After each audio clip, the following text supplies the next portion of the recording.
Brought to you by the Every Dollar app. Start budgeting for free today.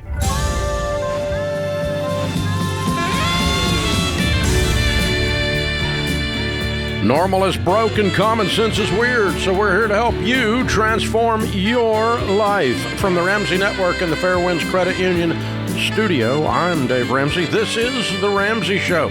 Rachel Cruze, Ramsey personality, #1 best-selling author, and my daughter is my co-host today. Richard is in Fort Worth, Texas. Hi, Richard. How are you? I'm doing well, Dave. How are you doing well today? Better than I deserve. What's up?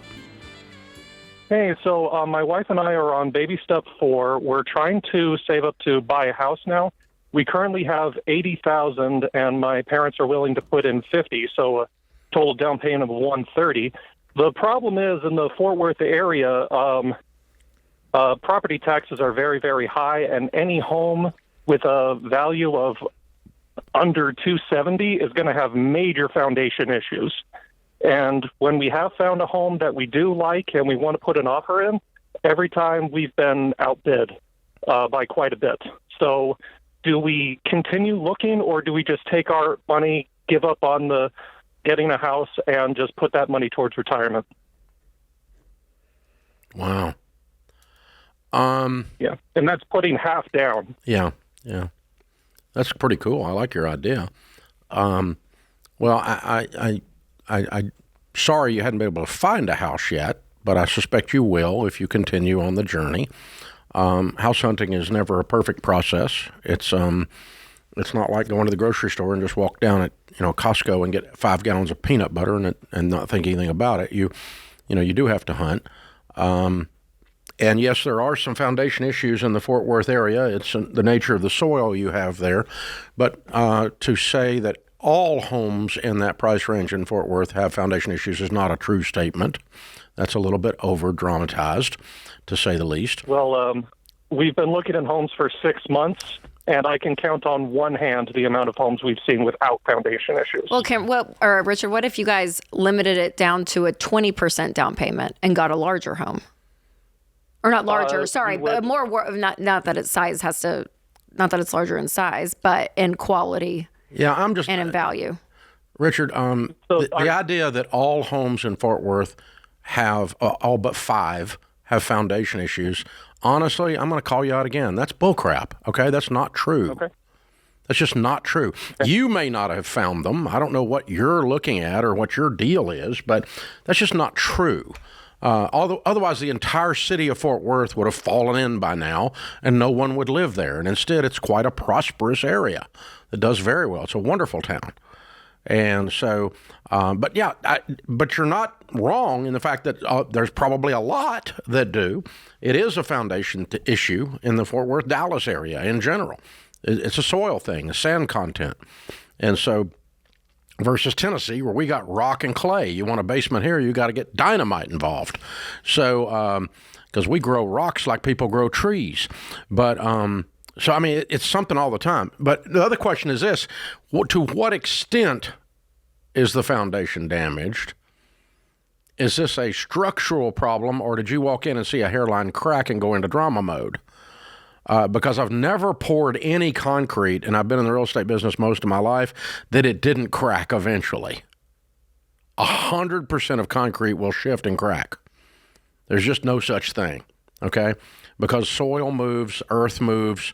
It's life. It expands and contracts with moisture and freezing and temperature. And then there's also the all that. So are you overdoing that? Well, yes, I would ask all those questions for sure. And then I also would say, okay, well, maybe your expectations of what you get for a $260,000 house is maybe not up to your part. And so maybe you either lower your expectations of what you're going to get, or maybe you say, hey, you know what? Let's use this instead of a 50% down payment. Let's do a 30%, right? I mean, assuming you have the income to support that. 100%, yes. So I'm like, there is a reality to what you can buy with this amount of money and what you're seeing, sure. But I agree with you to just make blatant full statements about all houses somewhere. Yep. Cameron in St. Louis. How are you, Cameron? Good. How are you? Better than I deserve. What's up? I need to know if I should use some of my investment money to pay down some student loans and a car loan. How much do you have in investments? About 30,000 that I can pull out, and then I have a couple different accounts that I could take some penalties on, but try not to do that. Is the 30,000 in non-retirement accounts? Yes. The other accounts are retirement accounts with the penalties? Yes. Okay. And how much debt do you have? I have 3,000 in student loans. My wife has 18,000, and then we have an 18,000 car payment. So you can't clear everything. Pretty close to it. I have some saved up too in savings. Oh, how much is that? About 5,000. Okay, so you got 35, but I thought I heard 18 and 3 and what was the other number? 503. So I guess I have about 40,000 in debt. So you don't have enough money. Quite, okay, but, all right. I thought I heard that right. Okay, but you're close. All right. So you've not been listening to us a long time. I take it. No, just started a couple weeks ago. Okay, cool. Well, welcome. We appreciate you being here. We're weird because America runs around going into debt all the time, and what we discovered several decades ago when I went broke and lost everything was that the shortest distance between where you are and wealth is not savings. It is clearing off all debt and staying out of debt, because your most powerful wealth building tool is your income. And when you don't have any debt, you can use your income for generosity and for wealth building, and you will become wealthy much faster than those investments will make you wealthy. So all of that to say, we're all about getting people out of debt so that they can become wealthy faster. Yes. Which is going to lead us to the answer. Which is going to lead us to the answer to your question is yes, we would clean out the savings and the investments, and we would pay off your debts smallest to largest. So I pay off you said you had a little credit card, and I'd cut it up, no more using it, and I'd pay off the car and never buy another car the rest of your life unless you pay cash for it. Okay. Ever again. Because car payments will make you broke and keep you broke.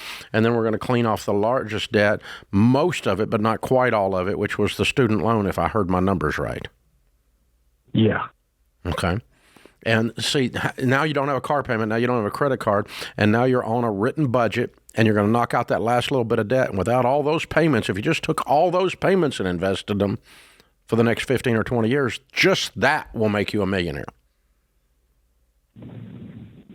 And we're going to take you much further than that. I guess I have another question. Okay. Does it matter what our income to our debt ratio really is, I guess? Because me and my wife are both engineers and make quite a bit of money, but I don't know if it makes sense to pull all this out or just keep doing what we're doing. How much do you guys make a year? I'm just curious. How combined income? With my bonus, we make about $200,000. Okay. I'm going to send you a copy of the book, Baby Steps Millionaires. We did the largest study of millionaires ever done. And oddly enough, the number one career track of the typical millionaire is engineer. Because you guys know how to work a system, and I'm going to teach you a system. And if you'll follow it, just like you follow engineering principles, it will work. And so, no, it doesn't make any difference. You can't out-earn stupidity. So I don't care what you make. You still got to run the principles. Hang on, we'll send you a copy of the book.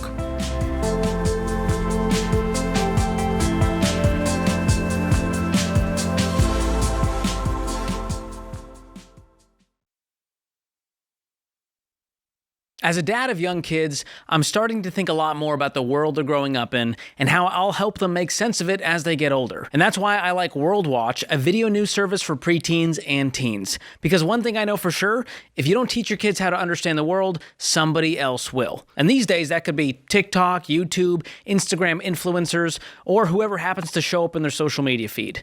World Watch's 10-minute videos help young people understand what's happening in the world through a Christian worldview without all the outrage, negativity, and noise that is everywhere these days. The reporting is factual, engaging, and designed specifically for preteens and teens. And World Watch creates opportunities for something every family needs more of: meaningful conversations. Instead of just reacting to headlines, kids learn how to think about what's happening in the world, and parents get a chance to keep those conversations going at home. Because when my kids are old enough, I want them informed, not overwhelmed. And right now, you can get a 30-day free trial. Just go to worldwatch.news/Ramsey or use promo code Ramsey to get started. That's worldwatch.news/Ramsey.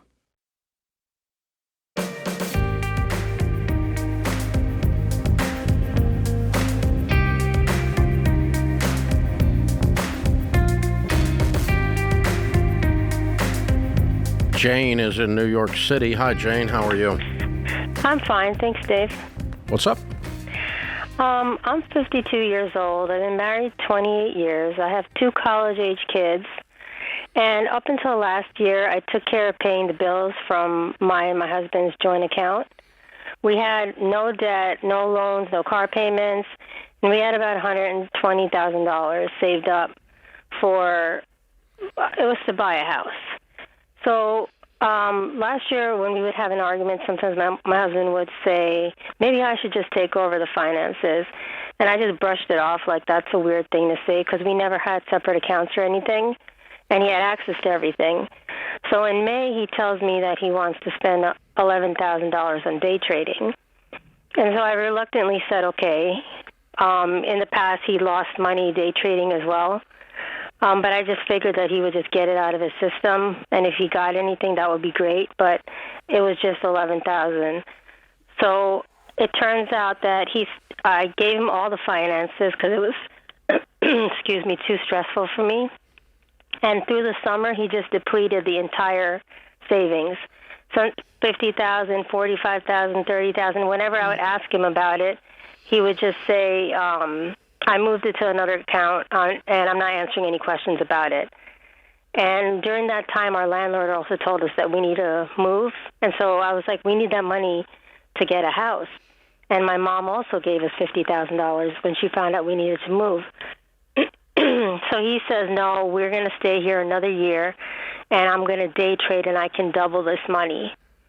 And so it was extremely stressful. Finally, in April, after asking him all winter, what are we going to do, what are we going to do, what are we going to do, because I had no access to anything anymore. I had I couldn't see anything. If I asked him to show me what he's doing, he said, I don't want you looking over my shoulder. And so why have you tolerated this? What could I have done? Well, I mean, what do you do if your husband's doing cocaine? I don't know what I would do. Call the police? Yeah. I mean, just tell him he's either going to go into rehab or I'm going to divorce you. Yeah, well. Because I'm not going to stand here while you ruin the whole freaking family with your moronic day trading. Well, he lost it all. I'm sure he did. 97% of day traders lose everything. Yeah. And now we still need to move, and I still have $130,000 in savings.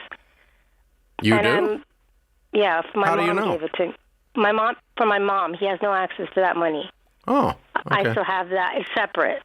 Yeah. He can't touch that money. Yeah, that's what I would. Well, that's the first thing I would do, Jane, is start separating everything, and like you did with that account, that he cannot have access anymore because the trust is completely broken, and how he's handled that, and how he's handled you in the process, giving you no voice in it, completely brushing you off, putting you to the side. That's a complete marriage breakdown. And that's the red flag that I see, is that your marriage, that's on the rocks, right? When your husband treats you like that. And it's way more than the money problem at that point. That's a husband and wife issue. So have you guys reached out to have any level of change or something, or is he just completely basically ignoring you through all of this? He's ignoring me. I asked the pastor for counseling, and he said that he doesn't believe in counseling. So he went to the first counseling session, and he said to the pastor, I don't believe in any of this, so I'm not going to say anything. And he refused to talk. Yeah. That's a hard place to go forward, right? I mean, again, beyond the money situation. Yeah, if you just change this extreme misbehavior to a different kind of extreme misbehavior, it indicates to you what's going on and then how you're going to have to handle it. And that's going to be under the direction of your pastor, under the direction of a counselor, not under my direction. But it's going to end up in an ultimatum, because you're not going to live like this. I can hear it in your voice. You're not going to put up with this a lot longer. Yeah, she almost didn't put up with you when you were like, blaming her at the beginning. You got fire, Jane. You got some fire in you, which is good. Well, I told him, I said, I'll pay all the debt off, and whatever's left, I'll give a down payment for the house, but you have to stop trading. And give me control of all the money. Yeah, I said, give me control of all the money, and you can't touch it until trust is gained, and he said no. Yeah. Then he's saying, Dr. Don Deloney says behavior is a language. He's saying, I don't want to be married to you. That's what he's saying. Okay.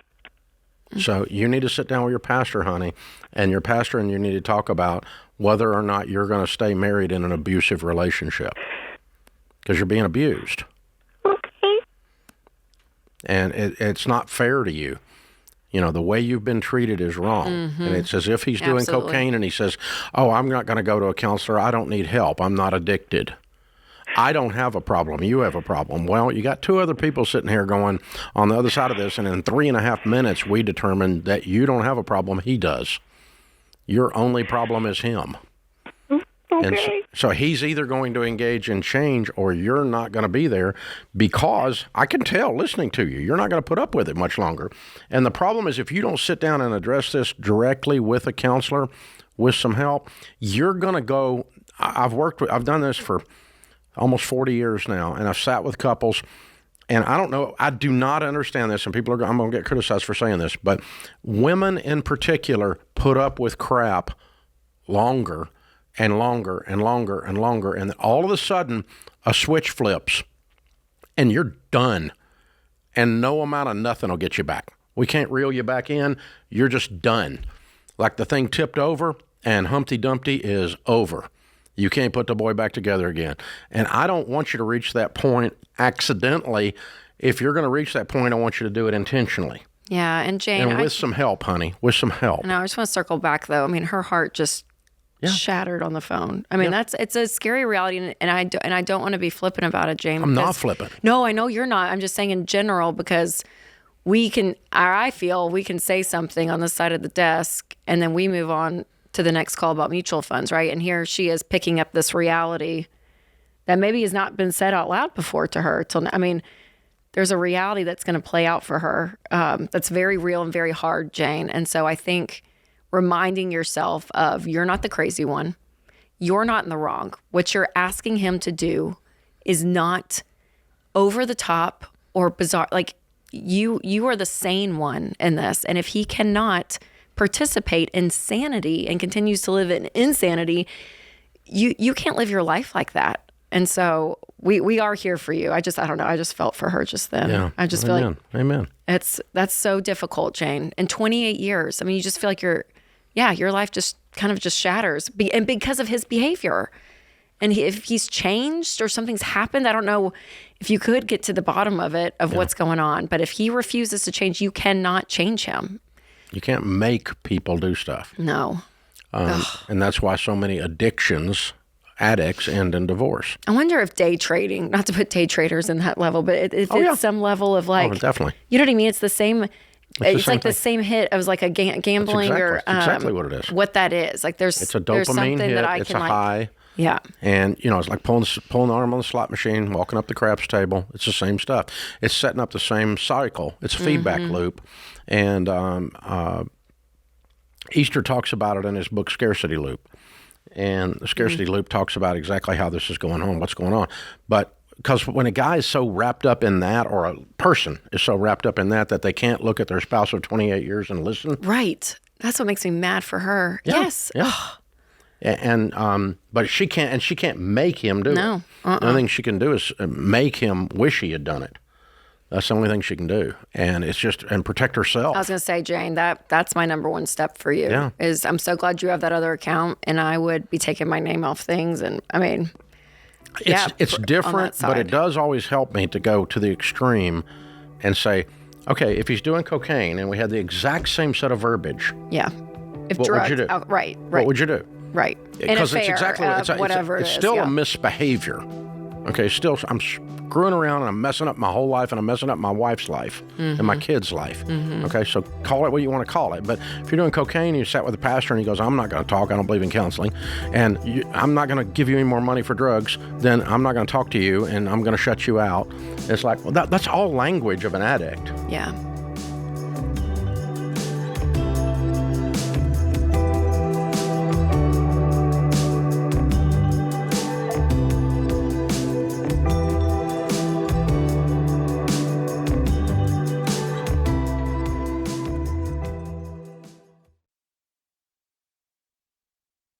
I've met plenty of people over the years who had a product that they wanted to sell, a side hustle that they wanted to start, or a business idea they couldn't stop thinking about. But they never took the first step because getting started felt complicated. Shopify makes it much easier. You can build a professional-looking online store in no time flat with everything you need already built in. Then when customers are ready to buy, Shopify Checkout helps more of them actually complete the purchase. That's important because abandoned carts don't make you money. And when you need help, Sidekick, Shopify's built-in AI assistant, can help you troubleshoot, answer questions, and keep making progress. The point is, you don't have to spend your time figuring out what comes next. You can spend your time getting it done. All you need is the idea. Shopify handles the rest. Start your free trial at shopify.com/Ramsey. Shopify.com/Ramsey. That's shopify.com/Ramsey.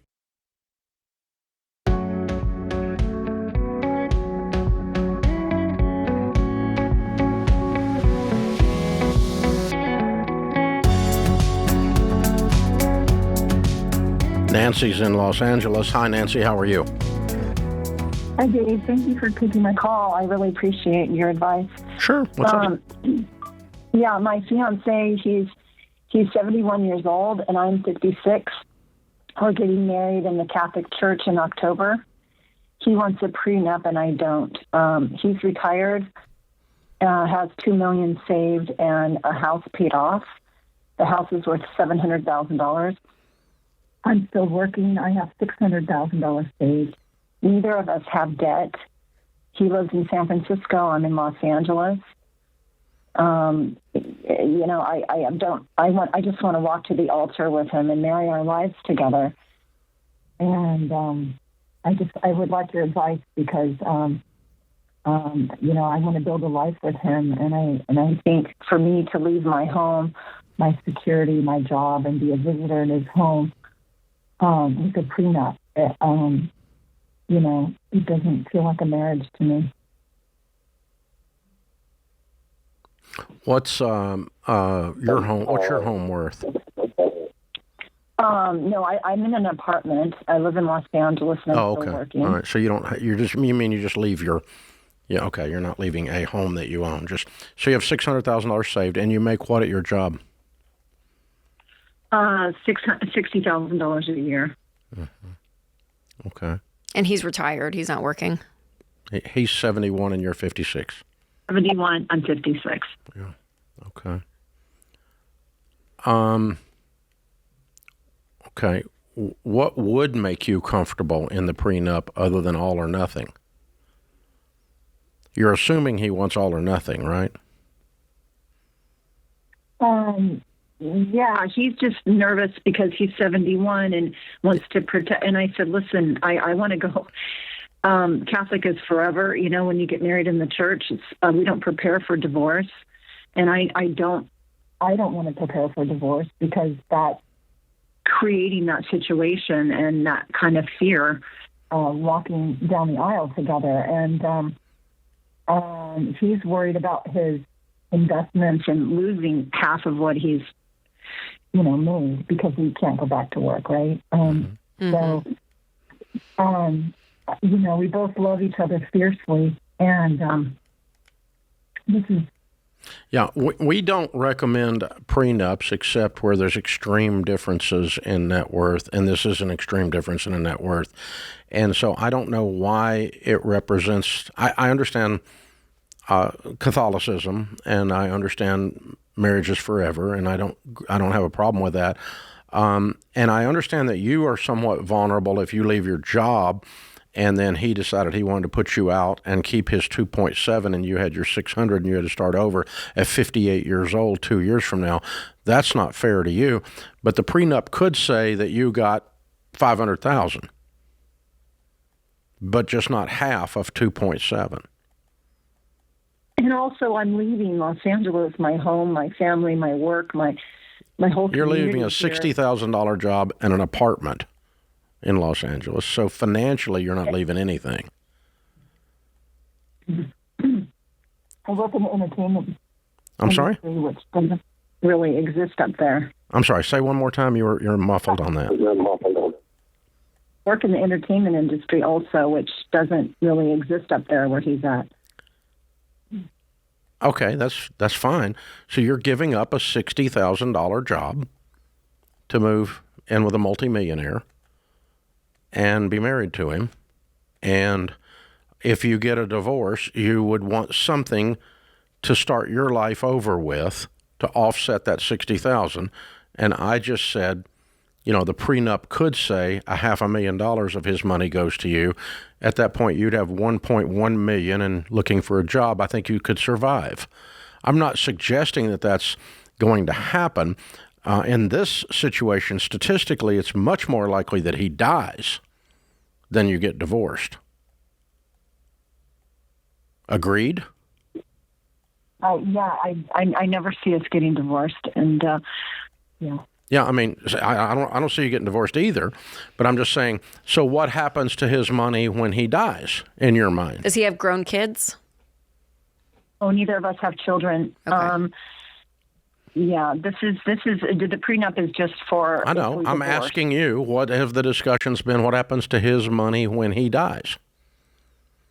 We haven't discussed that, but that would be something to know. Sure it would. That's much more likely to happen than divorce. I'd really want to know that. Right. I'm sure it would go to whichever spouse is alive at the time. I'm not sure. He wants a prenup. Right. So let me just tell you, we're just being cold and calculated, not romantic, okay? Because you called and asked about this. You called Dave, so we'll let Rachel do the romance, okay? Fluffy. But I'm too old for that. But the deal is, he's 71, you're 56. I'm going to give you a 90% probability he dies before you or before you got divorced. In that case, there's a 90% chance you should be a lot more worried about what happens to this money on death, and you haven't even discussed that. Right. I mean, we've discussed a living trust, and I guess that's where that would take effect. Yeah, but a living trust can have a different beneficiary. Does all the money come to you at death? If it does, that changes the discussion on the prenup a little bit. But to answer your question overall, I don't think it's un-Catholic. I don't think it's lacking in commitment when there's an extreme difference in asset base to get a prenup.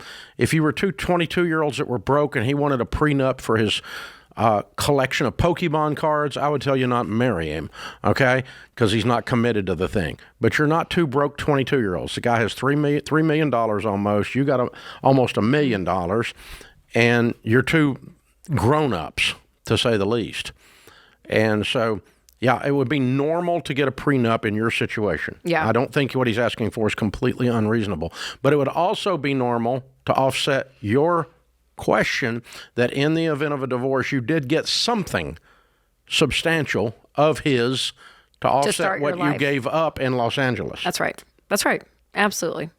Yeah, and I think, and it feels like 20, 30 years ago, the automatic knee-jerk reaction to a prenup is, oh gosh, I'm preparing for divorce. And as we've just talked about this, right? As time's going on, they're becoming more and more common, and probably out of some wisdom, maybe not all by any means, but in some situations, the wisdom in it of planning for him. Because if I'm in his seat and I've built this and I'm not able to go back to work and something happens and half my net worth is gone, and the thought of me having to go figure out how to continue to live my life, you know what I mean? Like that makes sense to me. Yeah. Like that on his end too. But your knee-jerk reaction, Nancy, of that, I hear that a lot, and I think that's fair. I felt that for a while. Yeah, Nancy. But I don't think it's necessarily means that. In fairness, when we came on the air 30 years ago, we told people, don't get a prenup. If you can't combine your stuff, they're not worth marrying. Forget it.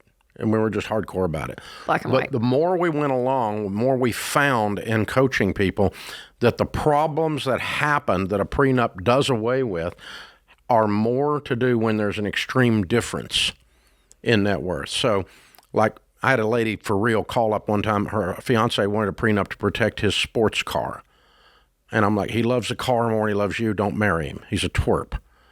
And so he doesn't need a prenup. He needs a dog. And so that's different, right? But if you got $10 million and the other person's got zero, the other thing the prenup does is it keeps the weirdness out of the extended family.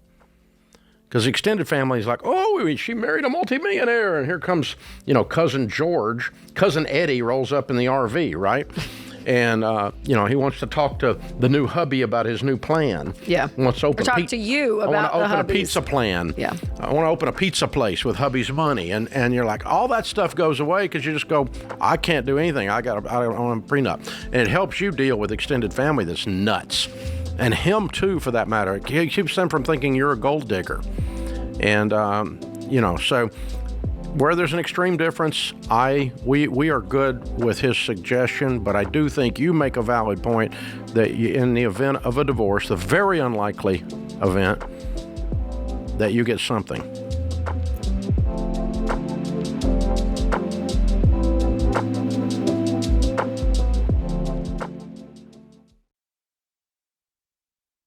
If you're waiting for the perfect interest rate before you buy a home or refinance, that moment may never come. That's why people should talk to Churchill Mortgage, because rates move every day, and when rates drop, buyers flood the market, which means more competition and higher home prices. Smart buyers know they can't time the market. They move with a strategy. Buy the home you can afford now and refinance later if rates improve. Churchill helps you understand what you can actually afford, not just what you qualify for. And with their certified homebuyer program, you can get fully underwritten before you shop, so you can make moves faster and make stronger offers. And right now, Churchill has a special offer only for the Ramsey audience. Go to churchillmortgage.com/Ramsey offer to learn more. That's a special website. Remember this, churchillmortgage.com/Ramsey offer. This is a paid advertisement. The Churchill Certified Homebuyer Program is available for qualifying borrowers and select loan types only. NMLS ID 1591, NMLSConsumerAccess.org, Equal Housing Lender, 1749 Mallory Lane, Suite 100, Brentwood, Tennessee, 37027.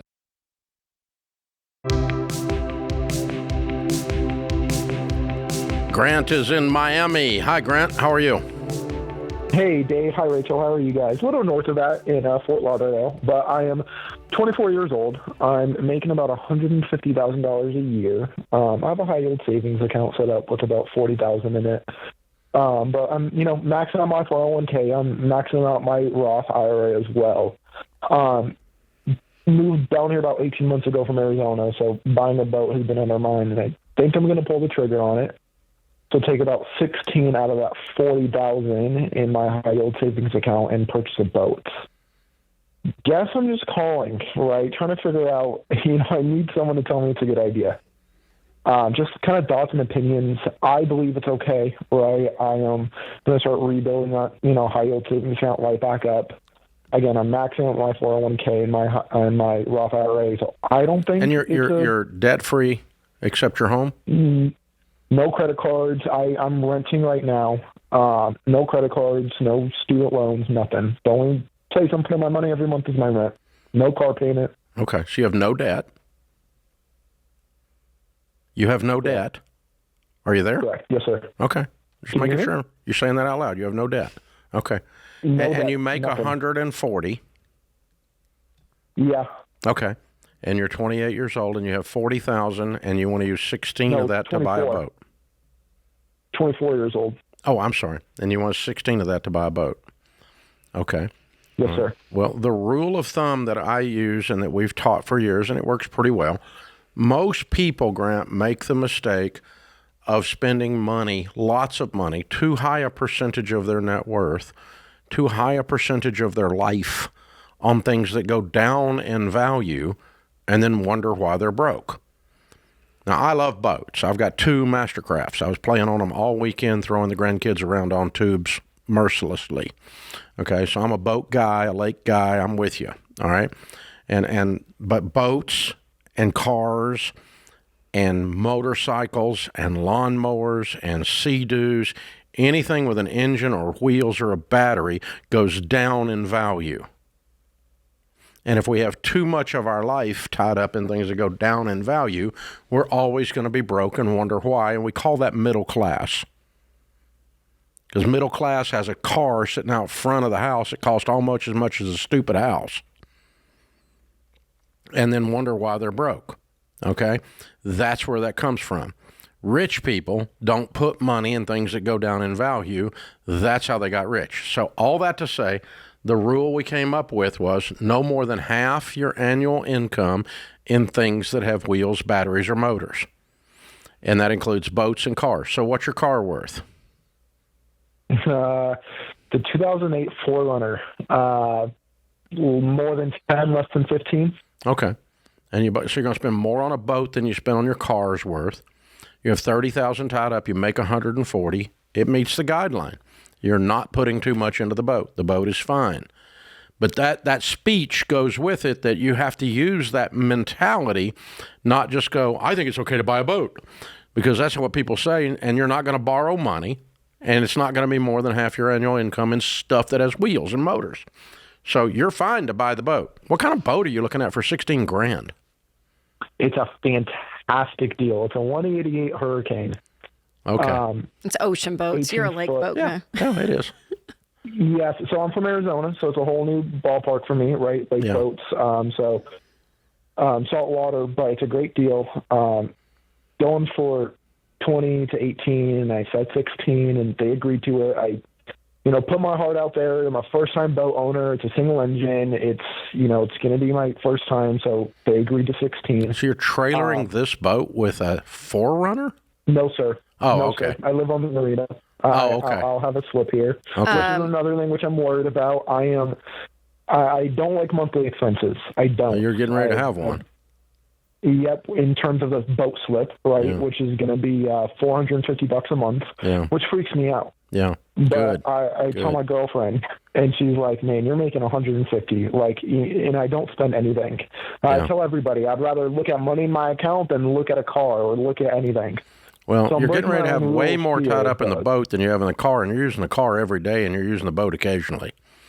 And so let me tell you what not to do with the boat, because let me tell you what not to do. This will make you throw up. Don't ever figure out how many hours you spend on the boat and divide that into what it costs you, because it'll make you throw up. It'll be thousands of dollars an hour. Yeah. That's what you're going to end up spending. But that's part of owning a boat. Yeah. I got the Mastercraft this weekend. I looked down. It's got 120 hours on it. Yeah, but he said, and his is a $16,000, and he said he works from home in the place. He may be on his boat a lot. I'm not saying that. I'm just saying, there's a whole lot of stuff in this that's giving me pause, okay? I'm 24, and it's the best deal on the planet. Both of those things scare me, okay? But I think you ought to go buy the boat. I think you ought to have the experience. I think you're fine. You got it, I think you ought to do it. It's not going to break you. I think you've overthought it, too. It's not $160,000. Go enjoy it. Yes, you're fine, Grant. You are fine. Go enjoy it. And I think you're probably a guy that asks this many questions about something like this is probably going to be okay. It's the ones that go, I just took out a $480 boat payment for the $450 slip, and I drive a $4 car. That's the ones that kill me, okay? So, yeah, and that we get those all the time, too. So, Grant, I think this is in the guidelines of wisdom, but in the middle of all that, we have to give you all of our speeches. Yep. Well done, Grant. Well done. David's in San Antonio. Hey, David, what's up? Hey, thanks for taking my call. Sure. I have a kind of a unique situation. I'm 74 years old, never married, no kids, lived in the same house for 45 years, no debt, absolutely no debt, a couple $100,000 in savings and a couple luxury cars and whatnot. But my neighbor, who owns the lot next to me, says, Dave, I don't want to hurt your feelings, but we want to buy your house. And you can live in the house for the rest of your life, but we're willing to come up with a cash sum and give it to you. And I said, well, let me think about it, whatever. Went to my family members, and then I realized you're the ace in the hole, okay? So I don't know what to do. I know when I die, I'm going to be separated from the house, and my neighbor's a good neighbor, Yeah, you could sell it to him with a life estate, which is what he's proposing. I probably wouldn't do that. You're still probably, I mean, you could live 20 years easy, and 20 years from now, things change a lot. So what I would do is tell the neighbor that for now, I'm going to put in my will instructions for the house to be sold to you for market value by the executor of the estate, and that then the proceeds will be distributed to my kids. I don't have any kids. I thought you said you went to your family members, you said. Who are you leaving your money to? My brother and... I have nobody to leave my money to, so that's you don't what I'm have thinking. a will, do you? No, I do not. You need to get a will tomorrow, if not today. Really? Everyone needs a will.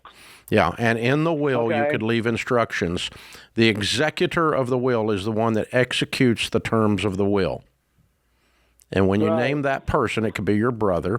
You could say, I want this money, I want this house to be sold to the next door neighbor for market value by having appraisal done. And market value of like today? At that time. No, at the time. At the time. Yeah, at the time. He can buy it at the time for market value. I'm not going to sell it today. Because I think they want...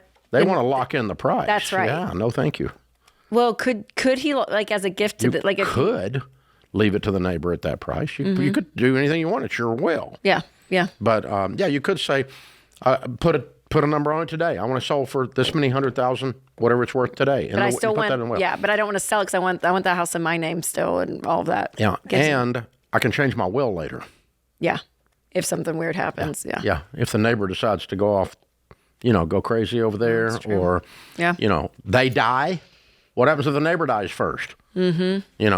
I don't need the house in their kid's name, and I've got a life estate. So there's too much that can happen over those years to a non-family member situation to do a life estate. I wouldn't do a life estate, but I would do a will immediately.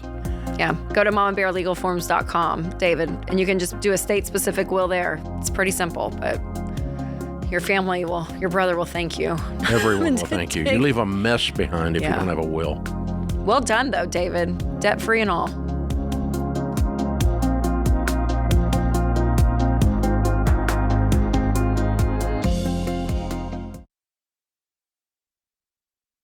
If you're planning a summer trip, you're probably spending a lot of time getting everything ready because responsible people prepare for things that matter. And travel has a way of reminding us life can change fast. That's why I recommend Mama Bear Legal Forms. See, a lot of people put off getting a will because they think it's complicated, expensive, or they'll have to sit in a lawyer's office for hours. But without a will, your family is left trying to figure out who gets what and who takes care of your children instead of grieving. Mama Bear helps you solve that problem. They make completing your will easy, affordable, and specific to your state. The whole thing is designed to help you quickly get a will done without hiring a lawyer. In fact, you can finish your will in less time than it takes to pack your carry-on bag. So before you load up the car or get on a plane this summer, go to mamabearlegalforms.com and make your will. Use the promo code Ramsey and save 20%. That's mamabearlegalforms.com, promo code Ramsey.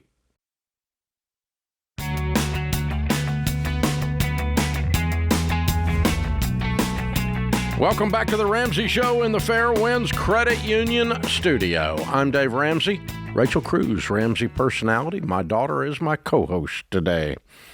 Mary is in Raleigh, North Carolina. Hi, Mary. How are you? Hi, I'm good. How are you? Better than I deserve. What's up?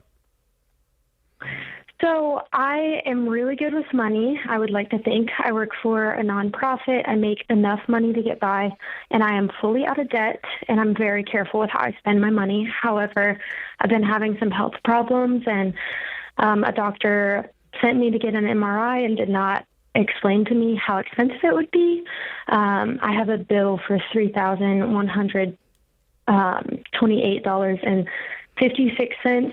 It is very far outside of my budget, obviously, and I've been trying really hard for years to save up enough money to get a decent used car, and this would set me back a lot. And this is not the first medical bill to set me back. This is just the biggest one. So I've been told to either, some people are saying to get on a payment plan, but I hate being in debt. And even if I get on one, it's going to drag out for a very long time. How much do you have in savings, Mary? I have a little over $13,000 right now in savings. Okay. Why did insurance not cover your MRI that your doctor requested? Surprisingly, that is the bill after insurance covered quite a bit, and I have a decent insurance policy. No, you don't. And you don't have a decent doctor either. Because an MRI, you can buy an MRI in the open market if you just walk in with cash for $350. And not $3,000 after insurance paid. MRIs are not $10,000. So I'm really curious why your insurance company and this MRI place have screwed this up so badly. It should be nowhere near this level of bill. Was it only an MRI? Is that all that was done? Yes, there is one MRI that was done without dye and one that was done with dye. They were both done at the same time and the same day, and I was in and out in 40 minutes. Yeah, it's super strange. Yeah, it says typical ranges is often $100 to $1,000 out of pocket, depending on your deductible. We advertise for companies without on local radio stations as $350. Usually without insurance, cash pay is $400 to $2,500. Yeah. But $3,000 after insurance, No, something's wrong. Okay, so the first thing I want to do is I want to call my doctor's office and be nice until I don't be nice. We're going to start with nice, but we may not end with nice because they need to call this MRI place and they need to get your insurance straightened out because they don't need to send you over there and get your head taken off and get you ripped off. Acting like they don't care because they don't care. Stinking medical people. And so, man, it just makes me mad. So after you finish wearing everybody in this story out, I want you to wear them out. I want you to give them $3,000 worth of hell. Okay? Starting with nice, but ending up with $3,000 worth of hell. The doctor, the insurance company, the MRI place, and everybody else. Because this is absurd. Okay? I agree. Then if you have to come out of pocket with more than $500, I'm changing doctors. And I'm probably changing insurance. And I'm never going to go back in that MRI place again, and I'm going to post online how bad a ripoff they are. I'm serious. If I'm gonna get screwed, I'm gonna have some fun with it. Well, and also insurance billing, all of it is notorious of either overpaying, screwing up something. Yeah. So I mean, and I hate to say it, I hate that we have to be such advocates for ourselves in this stuff, but call and have them check, and they're going to send you to this person. You got to, I mean, it's going to be a pain, Mary. But a lot of people, I mean, we find it all the time that there are so many errors and stuff. If it takes you 3 hours and you save $3,000, you made $1,000 an hour. Yeah. So wear them out, girl. Well, have you though, Mary? Have you called? Yes. And what? Yeah, I've called every office. I've called the doctor, I've called the MRI place, and I've called my insurance, and they all said that it was processed correctly, it was coded correctly. If they recoded it, it would be insurance fraud. Bull crap. My next question is, I agree, but do I show up in person with printed documentation and ask them to explain it to me? I'm not sure what to do next. Yeah. It just depends on how much you want to fight it. But I'm going to, they are ripping you off. For a cash MRI, they're charging you 10x what they should. Yeah. Okay. And if you got two of them in 40 minutes, we can count that as one, or we can count it as two, in which case $700. So I'm going to call and tell the office administrator, y'all are screwing me, and I'm getting ready to go to town on social media and wear you people out. I'm going to make a hobby out of you. Have you heard of Instagram? Have you heard of Nextdoor? Yeah, but threatening them, they're not going to. I'm dead serious. Oh, it will. Yes, it will. No, it will. I don't think it will, Mary. So I'm going to have some fun with it. Well, if I got to write a $3,000 check, I'm having some fun with it. I'm gonna bust her chops. Some of us don't have the energy. I know. If you don't want to do it, write the check. So Mary, I'm talking to you, Mary. But no, you don't put it on payments. Write the check. Write the check. But I would, I mean, I definitely stick up for yourself. And it's just a thing going forward of like, what am I going to pay out of pocket? What is this? Let me go shop around and see what I can find, right? I mean, it's part of that. That's part of, I mean, that's how I feel with health. I mean, you got to advocate for yourself. But there is a point that the price is the price. And whether they're screwing you or not, It is what You've it agreed is. to it, And so, yeah. So you may have to just pay it, Mary. But I'm going to let my doctor's office know, too. I no longer trust you people. Well, that, and if this is going to be an ongoing thing with your medical issues, then yes, I would for sure become more informed with third-party other places that can do this type of thing. Yeah. Ask around, right? Just so that you have more information next time something like this comes up. Because it is scary. If someone's like, you need to go do this and this. But an I get MRI it. ordered by your primary physician should be covered by your insurance policy. I mean, It if should, if you have decent insurance, Yeah. you buy it in a back alley or something. But if you got decent insurance, MRI ordered by your primary should be covered. Now it might fall under deductible. Right. You may That's have to, but possible. Yeah. But even then, and still they overcharge. So this is a cash MRI purchase. What's the price? You know what? You could just call up anonymously and just go, hey, I'm shopping around for MRIs. Call that place and go, what do you charge if I walk in off the street for cash? And then call and tell them you're going to hand that recording over to your attorney. Yeah. Oh, my God. These people. It's just a ripoff. It's an absolute ripoff. Stephen is in Charlotte, but I'm not going to get to Stephen because I'm heading up on a commercial break. All right. I'm just trying to move on. God, because it pisses me off. I know it does. But some of us, we don't got that We mental used to have the capacity. healing arts, and now we have the medical industry. The what? We used to have the healing arts, and now we have the medical industry. And I'm the freaking widget. Oh. I don't want to be your widget. And not everybody, not all medical, not that everyone Not is all doing. of them. No. But the system is set up that way. There's a hard, it's a tough, yes. It's set up that way. The insurance companies are, Yep. Now the insurance, that's the. Yeah. I'll get on your conspiracy theory thing on this.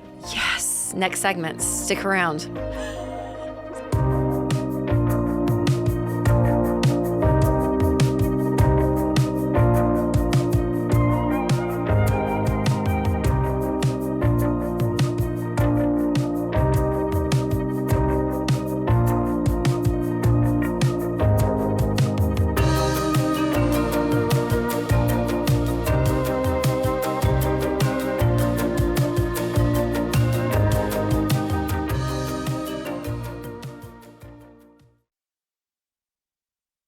Health insurance is confusing on purpose. You call one company, get transferred 3 times, sit on hold for 45 minutes, and end up more confused than when you started. That's why I recommend Health Trust Financial. They're health insurance advisors who actually get to know your situation and help you find the right coverage for your life and your budget. Healthcare needs change as your life changes. Maybe it's a job change, the birth of a child, a new diagnosis, or you're just trying to have more margin at the end of the month. No matter your situation, Health Trust Financial shops multiple top-rated insurance carriers and helps you understand what you're actually buying. I've trusted Health Trust Financial for over 20 years because they help Ramsey fans make smart healthcare decisions. Go to healthtrustfinancial.com today and talk to a real person without pressure or confusion. That's healthtrustfinancial.com.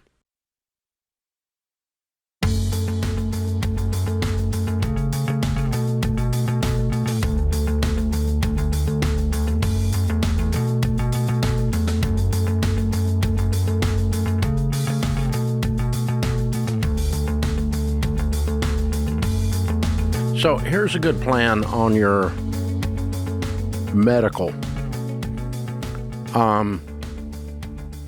Assume that no one has your back. And that'll be a good start for you. Assuming the opposite sets you up for unexpected bills and ripoffs. So we have sat down with people to do coaching for the last 30 or 40 years that have a list of medical bills as long as your arm, and they're considering bankruptcy. And as we do a full audit on the medical bills, we often find the same charge 3 and 4 and even 5 times. And then we remove all of those, and then we go in and we find Tylenol at $64 a pill in a hospital bill. we actually see these numbers, okay? And there are a few people out there that have a neat side hustle that all they do is audit people's medical bills for them and make a portion of what they save them because they discover the overcharges and the duplicate charges. So don't just assume that these people have their act together. Some of it is with malice, but most of it is just unbridled incompetence. The people doing the billing are dumber than a rock. Not all people. No, I'm telling you, there's no good excuse for this people. level of incompetence. There's no excuse, and it's industry-wide. I agree. You it's open not a all medical good, bill, but automatically just like assume it's wrong. But it's just like any other industry. A mechanic can screw you, or they're a great guy, right? Like, yep, there's a few great guys. They're not 100%, but there's so many you have bad. to be careful. There's so many bad that don't know what they're doing or that have malice that you cannot just assume it's all, they sent the bill, I just have to pay it. No, you don't. First and foremost, you got to audit it. Before you get to that point, you don't ever enter a procedure without understanding what your out-of-pocket liability is after insurance is paid. And if you're going to be covering an MRI, $350 is the going rate. Walk up and tell them, I'm cash out of pocket, and they'll do $350, or go to a different MRI center. There's MRI centers on every corner. They're like Baptist churches. They're everywhere. So they're not hard to find. And don't automatically assume that if your dentist tells you need $25,000 worth of work, that's gospel. Okay? It's not a biblical reference. It's a dentist. Not all dentists are bad, but go get a second opinion. Go get a third opinion.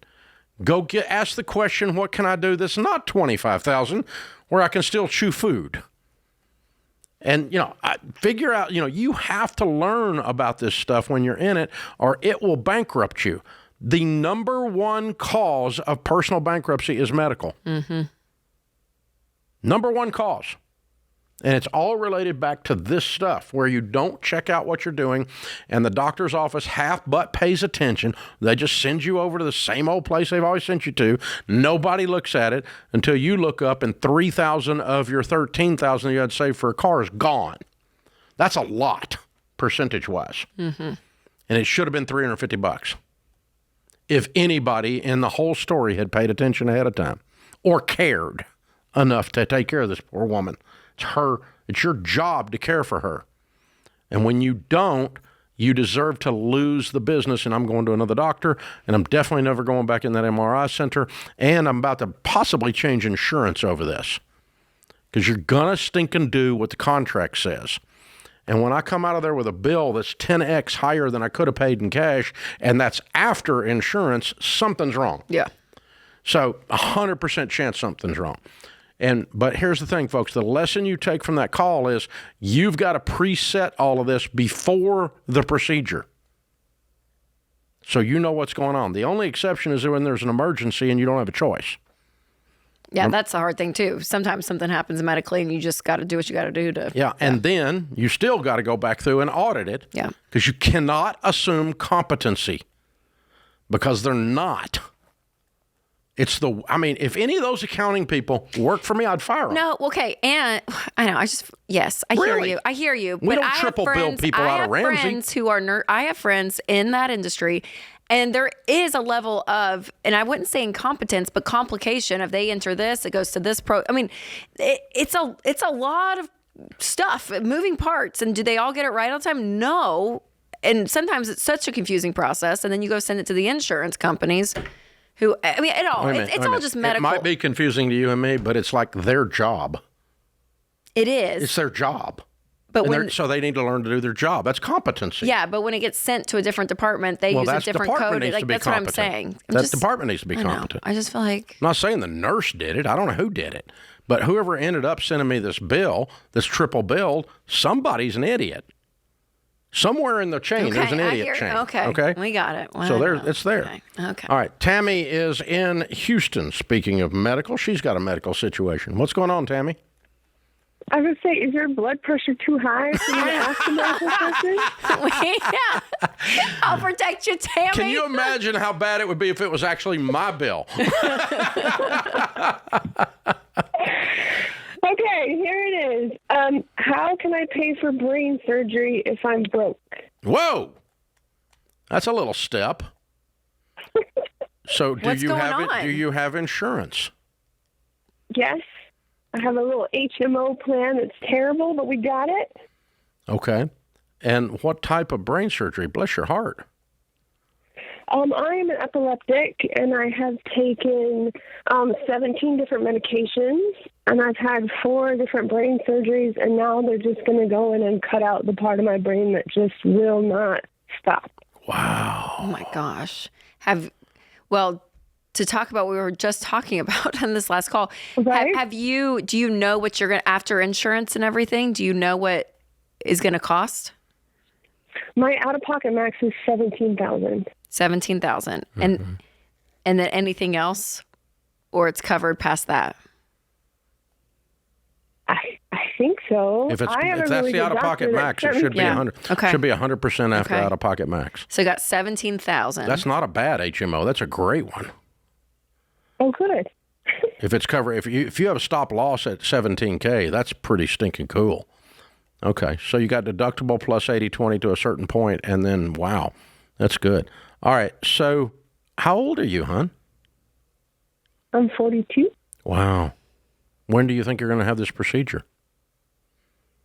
It's one of those as soon as possible. Like I said, last year in 2025, I probably had 200 seizures.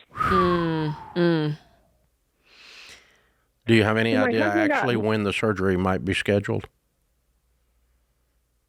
Then whenever we can figure it out. So my husband lost his job about 1.5 years ago, and our Dave Ramsey emergency fund lasted us a whole year, me and my husband and our 4 teenagers. We've been doing awesome, but we're just broke. Has he found another job? He wanted to own his own business. He's been working on that, and then he didn't earn enough, so then he went and got another job in sales. But he was taking over for a guy that was retired, and so for 6 months, the guy got it, and then after that, all the accounts were cold. So he's trying. He's like working 3 different jobs, but it just is taking a while. Yeah. Well, it sounds like you don't have a $17,000 problem. It sounds like you have a career crisis on your husband's side. Yeah. Yeah. So when he solves that, the $17,000 is going to naturally be solved, right? Yeah. So do I go? Yeah.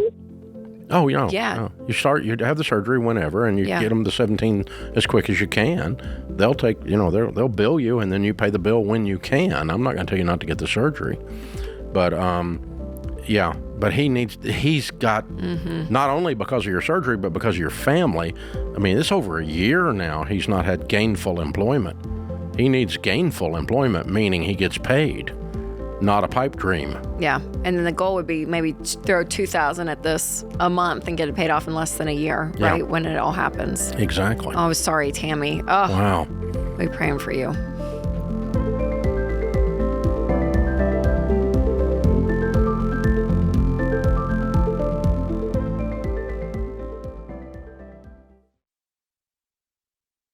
You're getting ready to hit the road this summer. You want to feel confident your car is ready to go. But when you don't fully understand what's going on under the hood, it's easier to either ignore something important or spend money you didn't need to. Because, let's be honest, you're not a mechanic. And you shouldn't have to be. That's why we trust Christian Brothers Automotive, the official auto repair partner of The Ramsey Show. They bring clarity to car repairs and maintenance. With their digital vehicle inspections, you can actually see what your technician sees, understand what needs attention now and what can wait, so you can make wise decisions without second guessing. Listen, when you're counting on your car to get you where you need to be, you don't want uncertainty. You want confidence. And Christian Brothers stands behind their work with the Nice Difference warranty. 3 years or 36,000 miles, whichever benefits you more. Go to cbac.com/Ramsey to schedule your service and get 10% off your visit. That's cbac.com/Ramsey. 10% off up to a $250 value. See store for details.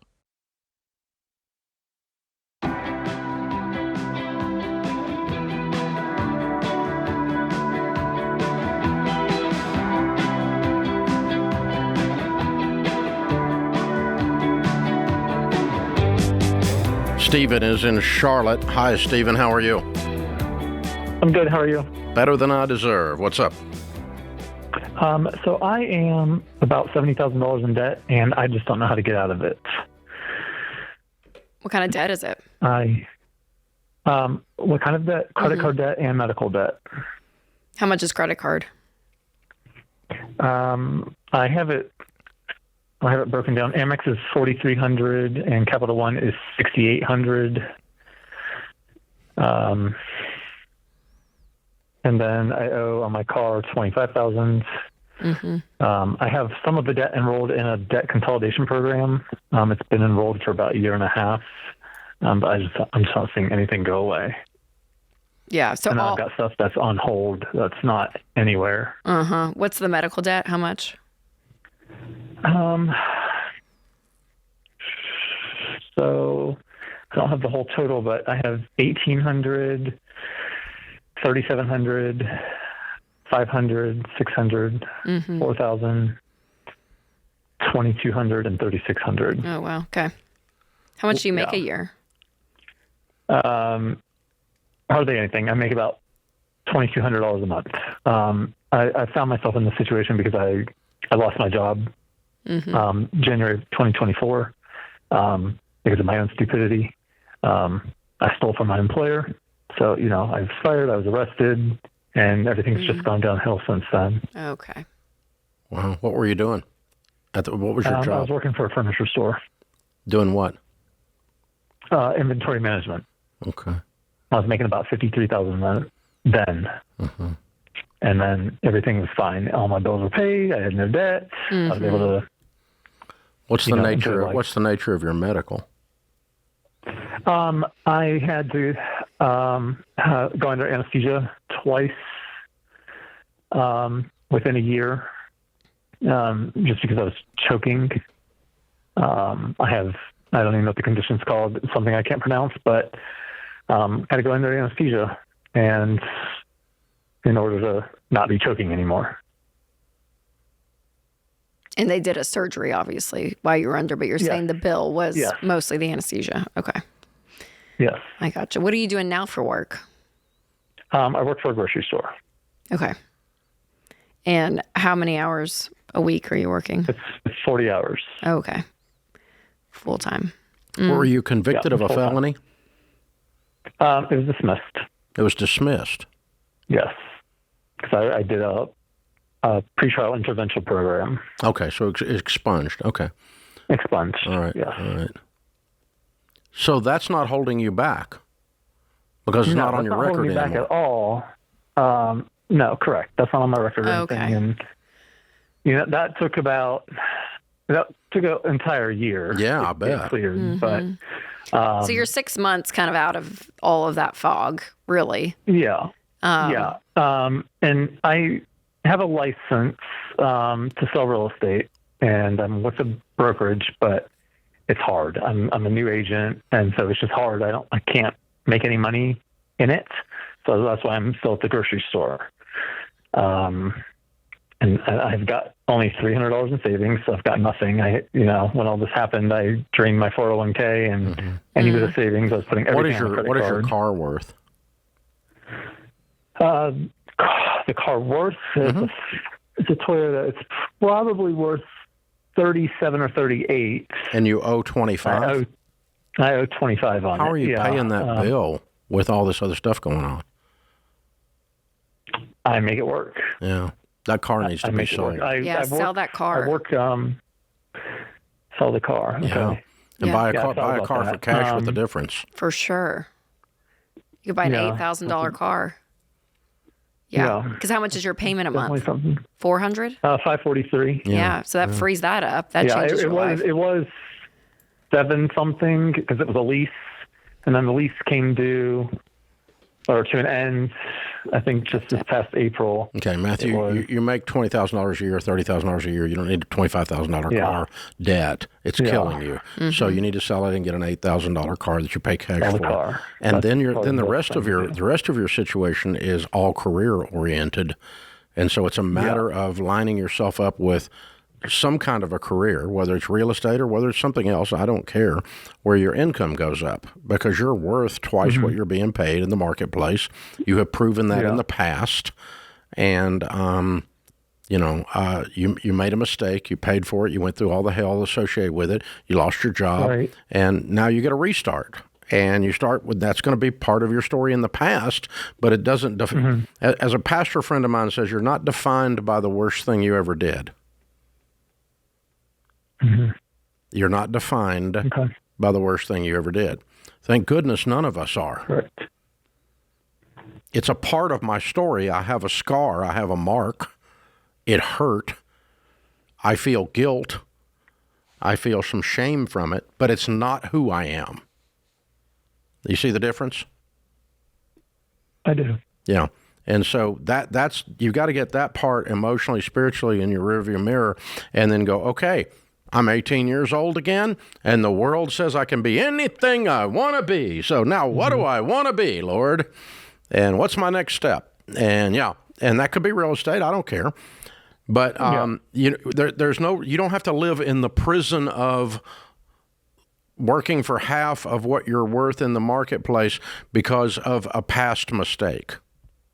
That's a self-made prison. Yeah, and I was working 7 days a week. I was valeting cars. I was making some good money with that. But I was just no, you weren't. You were valeting cars.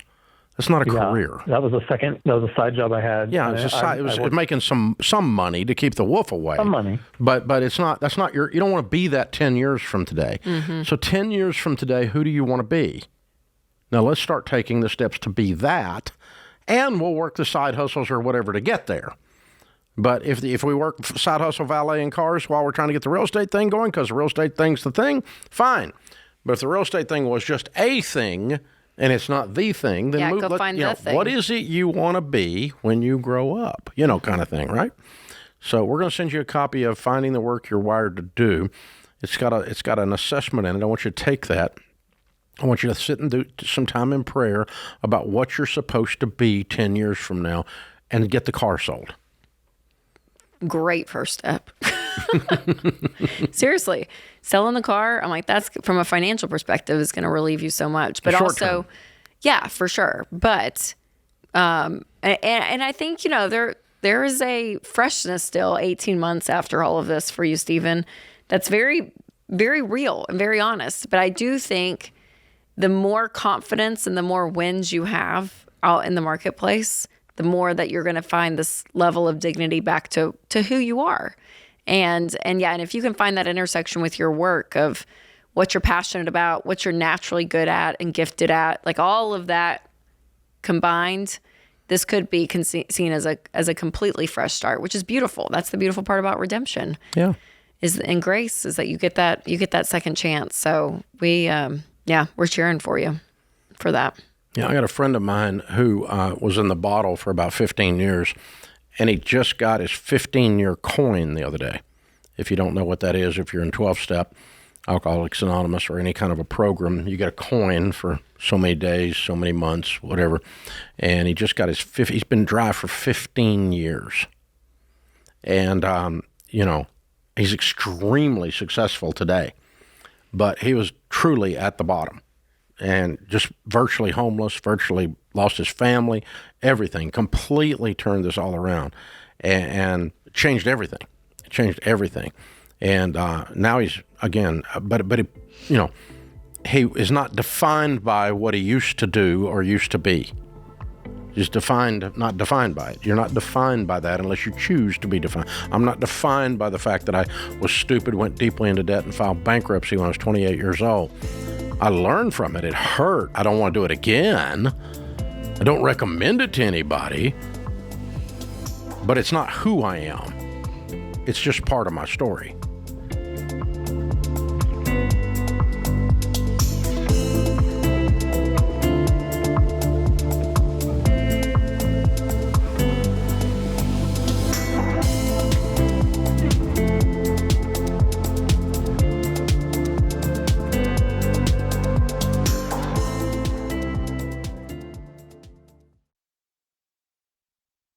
Let me tell you what I get asked all the time. When should I get term life insurance? How much do I need? Is it affordable? Those are the right questions to be asking.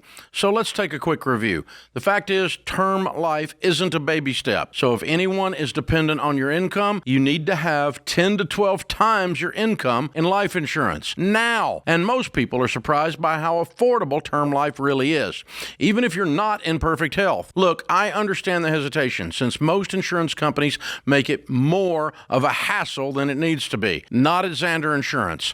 They're not an insurance company. They're a broker that works for you. That means they'll shop and compare the top term life companies to find the most competitive options on the coverage for your family. For almost 30 years, I've recommended Xander for straight answers, competitive rates, and coverage that actually protects your family. Call 800-356-4282 or go to Xander.com for a quick and easy quote. That's Xander.com.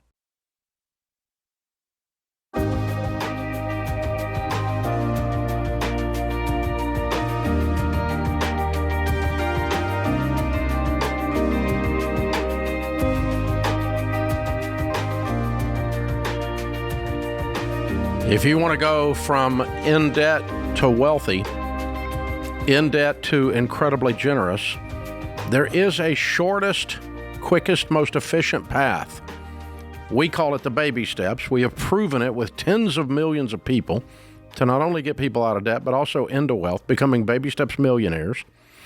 And the fastest way to do that is with a game plan, and the game plan is tied to an app called EveryDollar. You can download EveryDollar for free in the App Store or Google Play. It's going to put you on a budget and walk you down the Ramsey plan with personalized recommendations and coaching for your situation, much like you were calling in here on the show. You're going to hear the same kind of stuff. It's going to push you to do the same kinds of things for you to win. It's not there to sell you anything. We're not going to sell you on debt. We're not going to sell you on 3 easy payments. We're going to sell you on the opposite, and that's getting out of debt and into wealth. EveryDollar. Download it for free in the App Store or Google Play. Carrie's in Austin, Texas. Hi, Carrie. How are you? Hi, I'm great. How are you? Better than I deserve. What's up? Thank you so much for taking my call, Dave. Sure. I'm sorry I get so emotional. I'm seeking guidance with my new situation as a widow. I'm wondering, can I buy a home elsewhere where I want to be, not where I'm at, and raise and homeschool our 7-year-old daughter as we have been, and then work maybe once a week or something to keep my skills up at my job, and then have my retirement secured with what I have? Oh, Carrie, I'm so sorry. Oh, thank you. Was it sudden? Yes. Okay. He was diagnosed on Thursday and passed away Friday. Goodness. Oh, my gosh, Carrie. Oh. How old? Completely unexpected. He had just turned 53. Oh, my. I'm so sorry. How long ago was this? It was in May, mid-May. Okay. Just the other day. Wow. Oh, Carrie. Oh, I'm so sorry. Okay, so what is the financial situation now? Did he have life insurance?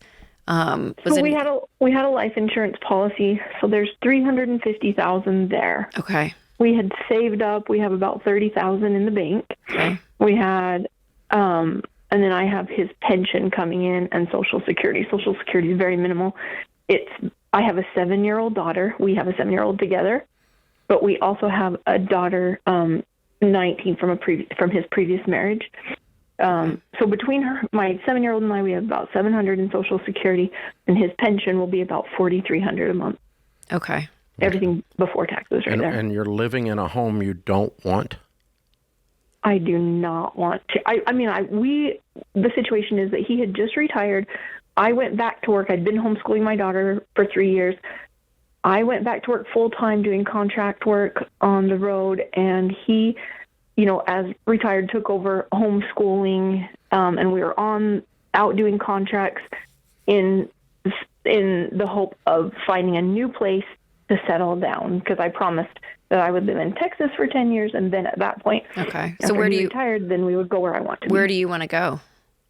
And I'm not sure. I honestly don't know. Possibly Utah, where I have a lot of very close and supportive family, but I don't know. Okay.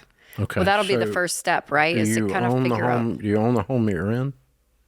That's one of my biggest problems. We owned the home. We paid it off years ago, but I did not have my name on it. He bought it the year before we got married. We paid it off together over 5 years, and then we'd never put it in a will. We didn't have a will or anything, and so now by Texas state law, the home goes 50-50 to our daughters, and I own nothing of it and only have the right to live there. And I can't do anything about it unless I want to have it, completely drugged through court. Oh, I'd completely drag it through court. Yeah, what's the home worth? $240,000. Yeah, I'm $240,000 worth of drag it through court. Yeah. Is there a spousal? There's no spousal protection.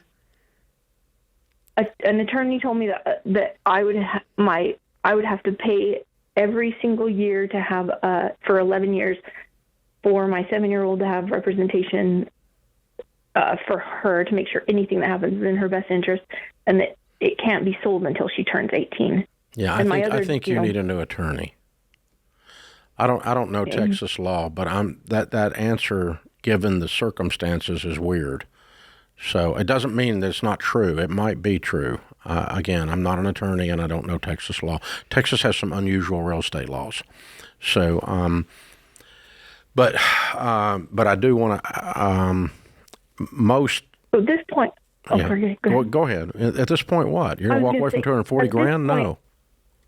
Right. I know. It seems insane that I've basically been told I have the right to live there for life. Yeah. I know what one attorney told you. I'm telling you I'm going to get another attorney. Okay. And then with the money that I have from the life insurance, what do I do with that? Can I put that towards another house? Am I better off to invest it for my retirement? I don't have a retirement account now. Okay. Are you able to live on $5,000 a month? I could live on it. Okay. So you have that coming in, his pension, his social. Okay. And if you sell the house, half of it today, half of it goes to the 19-year-old, and the other half goes with you with your 7-year-old, right? Right. But so you're staying there for a while. No harm, no foul. Even though you don't want to, I'm going to sit there for a minute. Can she take the $120 and put it towards a house but you can't because it's the 7? No, the child owns the money. Yeah. Is what she's been told. I'm getting. I want some other legal advice on this. I'm not accepting. I've researched on a little bit, and that seems to be the truth. Yeah, but I will seek it may be. It may be. Okay, so let's assume that it is. Assume you're stuck with that solution. Okay, then what I would do is this. Normally, when someone passes away, what we tell the remaining spouse is try to make no major decisions for a year. Yes. If you can. I will not do anything like that. Yep, if you can. Just because it takes a little while, especially with something this sudden, Thursday to Friday diagnosis to death. Wow. It just comes at you so hard. It takes a little while to just be able to breathe. Yeah. Yeah. And we can hear it in your voice, and I don't blame you. And so what I would do is live on $5,000 a month. I would park the $350 in something very, like a high-yield savings, something very innocuous, and just sit there a little bit and cry. That's all I would do. And give yourself some time to breathe. Now, when you can breathe a little better, 6 months minimum, probably closer to a year, we can make a decision about whether we keep the house or sell the house based on the information we gather between now and then. But in the meantime, just sit there. It's not costing anything. And a little bit of, utilities or whatever. It's not a big deal. And it might be, half of it be your daughter's, and so you do want to take care of it. Let's just sit there and get where we can breathe. And then we talk about, okay, if we sell the house and move to Utah next spring, when the grass gets green in Texas. What are we going to do? Are we going to take the $350 and put it down, or are we going to invest it? And what am I going to do for my career? What were you doing contract? What kind of work? Lab scientist. Okay. All right. So if you worked 1 or 2 days a week, Carrie, doing that, how much could you make? 1 day a week, I figure I can make about $1,200 a month. Yeah. Okay. In Texas. Texas does not pay well at all. No. Okay. But you don't even have to decide that today either. Okay. But, so long term, we've got some career choice that we want to do, where we want to live, what we're going to do with that particular house, and what we're going to do with the $350. All right. But it's pretty easy to say, if things go the way it feels like right now, you're probably going to be in Utah. You may or may not have control of some of the equity of this house. You are a cautionary tale for everyone to have a will. But I'd probably go 50-50 with the money. Put some on a house, keep some in investments for retirement. Forgot to ask how old she is, but she's got a 7-year-old. So she's got the ability to make some money. Yeah. So I don't know. Yeah. I don't know. You just take your time. Just take your time, hon. I'm sorry you're facing this. Sorry. Oh. Ladies and gentlemen, MamaBearLegalForms.com. You can have your will done in just a few minutes. Everyone needs a will.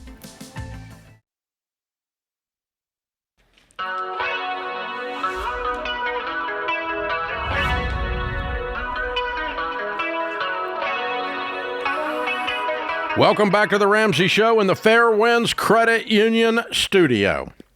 I'm Dave Ramsey, Rachel Cruze, Ramsey personality. My daughter is my co-host today. Matthew is in Greenville, South Carolina. Hey, Matthew, what's up? Is it worth going back to school and going into debt for a job that will bring me more fulfillment if I have a financially viable path already in front of me? No. Hands down? Hands down, I wouldn't go back to school and go in debt. I might go back to school. What is it you're wanting to study? Nursing, eventually be a nurse practitioner. Okay. Why don't you just pay for it? Kind of expensive. Yeah, I know. Right. But just pay. You could do it. What do you make now? Right now, so I have a degree in environmental science. I've been working for nonprofits for the last several years. As fulfilling it was certainly not lucrative. So I'm kind of starting over. But I mean, environmental science has has things that aren't as fulfilling, but are for profit that pay double what you've been paid. Yes, sir. So I had already transitioned. I'm currently working in medicine. I'm using an EMT certification. Good. Through college. Will they pay? So Will they not pay for your nursing degree? No, sir, not entirely. I would still, especially with a master's program on top, I would probably be looking at 30 or so in debt. Oh, that's not much. Okay, good. So that means you come up with 30 cash. You got this. Where are we going to get 30 cash? And you think that would be worth it, even if I can stay the course and be making a similar amount without that debt in a similar amount of time with my current company? So the pay doesn't change when you become a nurse. You'll be paying what you're getting paid, but you think you would enjoy the nursing side way more long term. Right. What do you make now? About 45. You make a lot more than that as a nurse. Yes, sir. So the pay does change. So this is an entry-level position with a company, and I do see a path to increase that significantly over the next 45 years. Like double I would it? be looking at about 4 to 5 in school to become a nurse practitioner. Okay.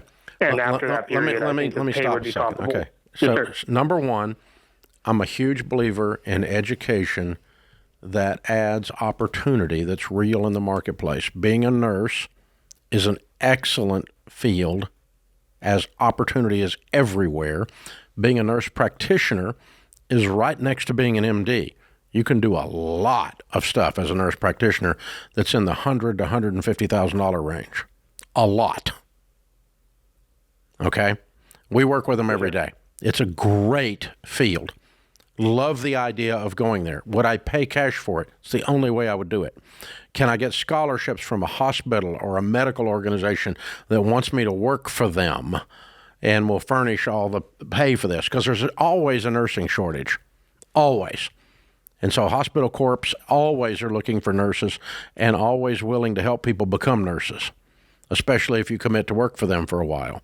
And so I'm going to investigate those kinds of things if that's where you want to end up.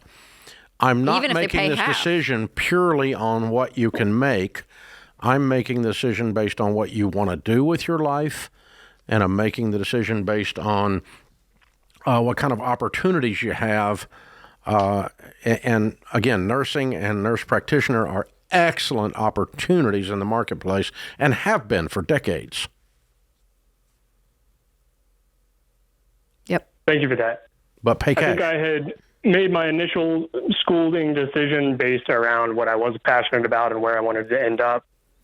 And I ended up in a position that was not financially viable, but I understand that the return on investment for something like nursing is very different. Yeah, that's true.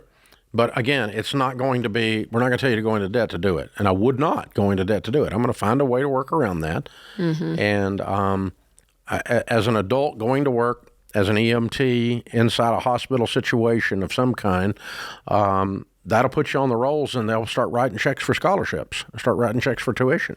And they do it all the time. And you pay, and you work your way through, even. If it takes you a year longer, so what? Not a big deal. But you're not a traditional student where you just get to quit life and go sign up and work 24/7 on going to school. You're not 18 years old. So this is adult time now. So the way we do this is going to be different while you earn your way all the way through it, and or who you're working with or who you're working for. And also, back to your other career, keep in mind, the career field wasn't the problem. It's just you chose to work in an underpaid situation in your field. And because you were looking for some kind of a meaning in the nonprofit world. And that may or may not be there. I don't know what you were doing. We didn't get that far into it. But that's the thing. So, yeah, we're big on education. And the other thing is this, too. When it comes to your nursing degree, nobody cares where you go to school.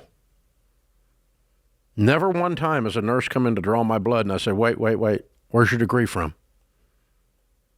Never once. Never once did I talk, have I had nurse practitioners, we've had them as concierge. Never once, I don't know where the guy went to school. I have no idea where he went to school. My current doc, I do not know where he went to school. And he's my primary. Do you know where yours went to school? I don't really I don't have one. You don't have a doctor? Okay, good. You apparently don't need one. Terrible. That's okay. See my OB. I do what I need to do. Well, if I get sick, I go to the walk-in clinic. Do you know where your OB went to school? Sweet Dr. Martin. No, I do not. Okay. Mm-hmm. I do not. Yeah. I probably could. I should know. He's virtually a family friend. He delivered half the Ramseys, but but we love him. But we don't. None of us know where he went to school. We love him. And the Camels. I don't know if I'm allowed to say that, but it's George. Great. Oh, he George Camels too. Yeah. There you go. So he's love him. He's around a bunch of us, but none of us know where he went to school. We just like him. So this idea that where you go to school matters is a lie. So what you want is the least expensive school that has a reasonably good level of knowledge that they're going to transfer to you. We don't want you to be dumb when you graduate, but we also, this idea that you came from some famous school and that is somehow an ingredient in success is the biggest lie that has ever been told about higher education. And so nothing. The only time I've ever seen that was I graduated from the University of Tennessee and I was interviewing for a job. And I went in for a job interview and I went to I went to Middle Tennessee State University for 1 year before I went to UT. And the guy had on a MTSU and a Middle Tennessee ring. And I was so dumb in the interview. I went, "Oh, you went to MTSU? I used to go there too until I upgraded and went to UT. I didn't get the job." The upgrade. Yeah, I insulted his school, so I didn't get the job. But yeah, that's when it mattered where I went to school. But other than that, I don't think nobody ever cared where I went to school. All they cared was, could I help them? Do you think, though, a small percentage of the country, when you're looking in certain industries, small, 1%? Yeah, really snobbish country club 1% of the jobs. Well, I just think of like hedge fund, like all those, like, you know what I mean? Like if you're going to go small. If you're going to get hired by a bunch of guys that went to MIT, you probably should have gone to Harvard or MIT. Right. Yeah. But otherwise, for majority in the of real all of world us, out here where the rest of us live, nobody gives a rip. Yep.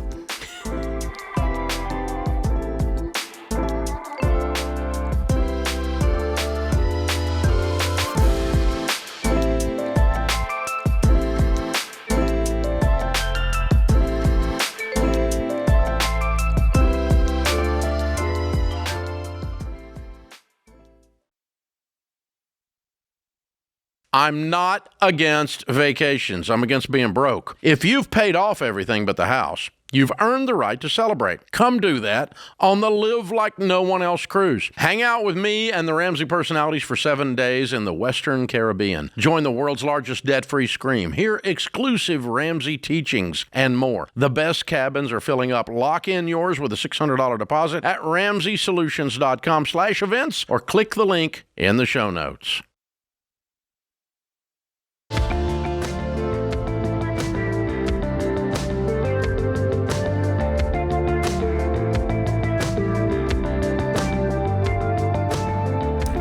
Buying or selling a home is a high-stakes proposition. We had a caller the other day.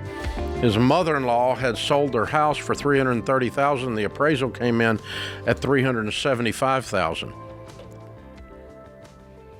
And apparently the real estate agent had made the mistake of pricing it too low, and they'd already sold the house. It's under contract. She lost $45,000 by choosing the wrong real estate agent.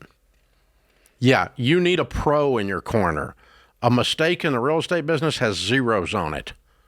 That's huge. You need somebody that knows what the flip they're doing, that does a lot of transactions, high protein, high octane, baby. Ramsey trusted, we vet real estate agents to have the right level of experience to guide you step by step and avoid these expensive mistakes. Connecting with a Ramsey trusted, vetted real estate agent is pretty easy. And it's free. Just go to RamseySolutions.com/agent or click the link in the description. Zoe is in Seattle. Hi, Zoe. How are you? I'm good. How are you? Better than I deserve. What's up? I just had a question about I'm a college student, and I was wondering what my moral obligation is to paying back my mom for the college debt so far, and kind of while I'm in school, and also like how to tell her I don't need her help anymore, or I don't want her help with money anymore. Does that make sense? Mm-hmm. Mm-hmm. So did you, before you went to school and before she started paying for it, did you agree to pay it? Did you have an agreement with her? I did not. Technically, I did not. She is a single mom, and so she never really, it was never in her mind to save for me growing up. And she, a year prior from me going to school, was just kind of like saying, I'll take care of it. And then this last year, my first year of college, it seemed to be a very blackmail situation, and it was very much putting a loan in my face and saying, I'm doing this, I'm paying this, so you have to do this. And I kind of just want to tell her to get out of all of that and help her pay it back. Yeah. Okay. Well, okay. You ask if you have a moral obligation to repay someone that did something without your agreement. If you shook hands or you looked at your mom and said, Mom, if you do this, I promise to pay you back, then you would have a moral obligation. If there was no discussion where you promised to pay her and she said, I'll take care of it, and she sent you to school, and then later on she decides she wants you to pay her back, no, you do not have a moral obligation. Okay. Is that logical to you? Yeah, that makes sense. I guess it's just when there's money kind of being like tied to someone, it definitely makes it difficult. Yeah, it's different when your mom's a travel agent for guilt trips. Yeah. Yeah. And you might, Zoe, like depending on with the relationship and all that, you may be out of school in a few years working and deciding I'm going to just write her the check eventually, and just so that there's nothing there, just from a relationship standpoint. But at that point, someone that can't relationally have the IQ to be able to be with you, right, and to be your mom, and that's still holding that over your head. Even if you paid it, then it probably still wouldn't make her happy. You know what I mean? Like that's an odd. Yeah, that's a strange thing to. An odd thing to put over your kid. To hang stuff on your kid's neck. So where are you in school? I'm going into my second year of college, so I'm still very much in it. Yeah, and so how are you going to finish? I'm going to work my way through it. Honestly, I chose to do an in-state school that was cheaper in general, and my first year was more just because of housing and all of that, and for my loan. But this next year, I'm planning on not taking out loans and paying for it myself, which is also kind of the problem because even though she doesn't want this loan, she still, or guilt trips me about it, she still has like this weird want to like push through with me attaching my name to loans for the next 2 years, and I'm like very against it. Yeah, so you're working and you make enough to eat and go to school? Yes, I do. Good for you. What are you doing?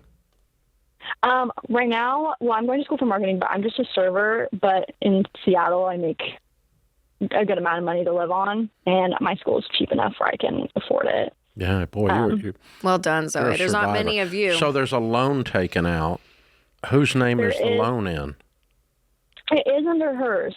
Okay, then it's her problem. And just for the first year, she didn't pull like all 4 years or something. No, It was just the first year, and this next 3 years should be a lot cheaper because of the housing, and it's a quarter system around here, so it's cheaper in general, and so I'm just planning on paying in cash. Mm-hmm. Just tell her, say, Mom, you said you were going to take care of it, so the loan is on you, and I'll pay for the rest of school, and I love you. Thanks. Is there any advice you have for me having a conversation with her? Because especially right now, she's wanting me to sign a loan for the next year. Like, how does that conversation go with don't saying, do it, no, Mom. I'm not doing that? Do not go borrow any more money, Mom, because I'm not paying any of it, and you don't need the load. I got it, Mom. I'll take the last 3 years. Thank you. Okay. Please don't take out any more loans because you're going to have to pay them, Mom. Yeah. Is there any weird legal thing that her mom could still? It's a Parent Plus loan. She could take the loan out in Parent Plus and use it herself. Right. Fraudulently. Right. Yeah. But then she's got to pay it herself, so it's all on her. But don't let her use the excuse of using the loan in any way and blaming it back on you. Just emotionally, don't do that. It's not a legal problem. 100%, you're not liable for a Parent Plus under any circumstance. And weirdly, Zoe, this may say I feel like I'm sounding like you. I'm a little paranoid. Would you text the mom after the conversation, recapping, Mom? Just again, thank you so much for what you've done. I have the next 3 years going forward. And the first year Parent Plus is on you because you said you had it. I don't know. And screenshot it? Send an email, and then I wouldn't do a text. I send an email and then print a copy of the email off and keep it in a file. I don't know. I may do that, Zoe. It's not a legal thing, but it might come up later and go, look, Mom, I told you. Look, here's when I told you. Here's when I told you. Because her memory's weird. Yeah, exactly. I feel like that's a good point, Rachel. Yeah, that's not paranoia. That's a good point because she changed the deal once. She'll change it again. Right.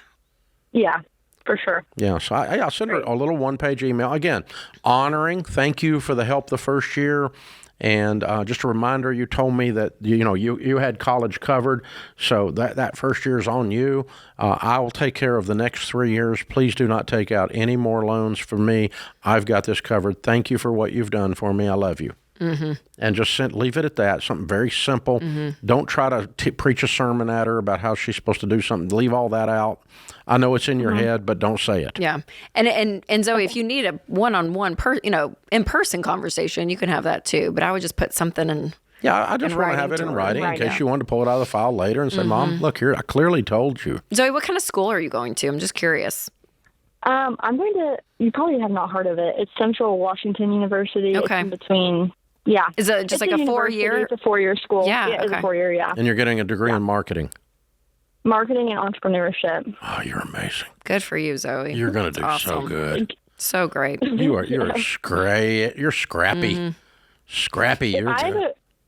If I have another second, I do have a question really quick. Real quick. About should I transfer, because I do make more money living where I went to high school versus where I go to college.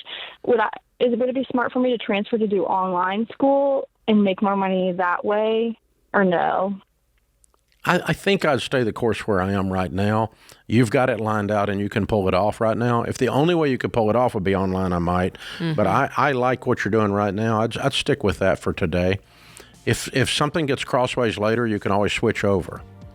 But and keep in mind that, you got to make sure anytime you're moving stuff back and forth that all the credits transfer and you don't have to start something over again. And some schools match better with others than not. So you want to be sure you check all that out if you're going to make a move. I personally wouldn't. I'd probably stay the course just because you've got this so dialed in. I don't want to mess with it.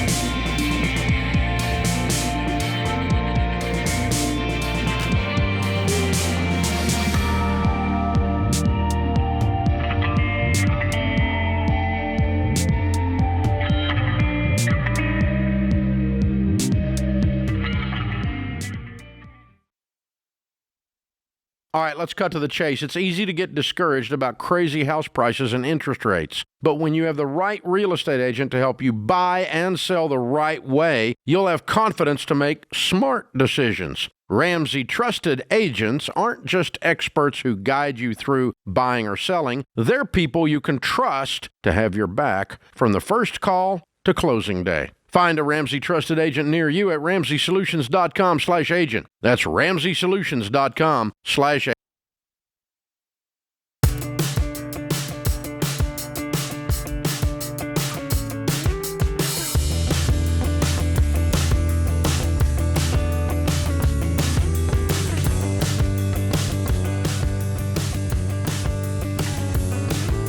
Today's question of the day is brought to you by Why Refi. One financial mistake doesn't have to define the rest of your life.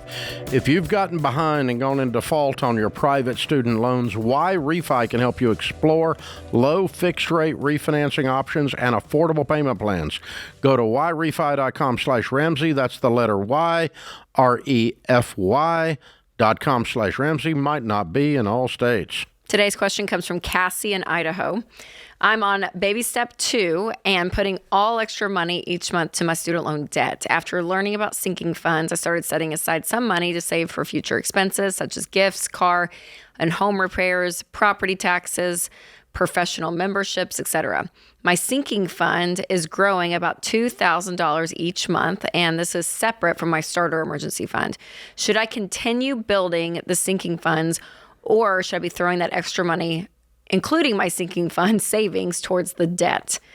Yeah, on baby step 2, there shouldn't be many sinking funds. I mean, I think it's smart to know if you have a car that's going to need a lot of repairs throughout your process of paying off debt, putting some money aside to build for that so that if it comes, you're able to. But that's also what your emergency fund is there for. So no, I would not be doing that many sinking funds at this stage. Now, once you get past baby step 3, that's when you have a little bit more of that luxury to do that kind of thing. But unless you see something looming in the future that you absolutely have to do, then I would be putting all the rest towards debt.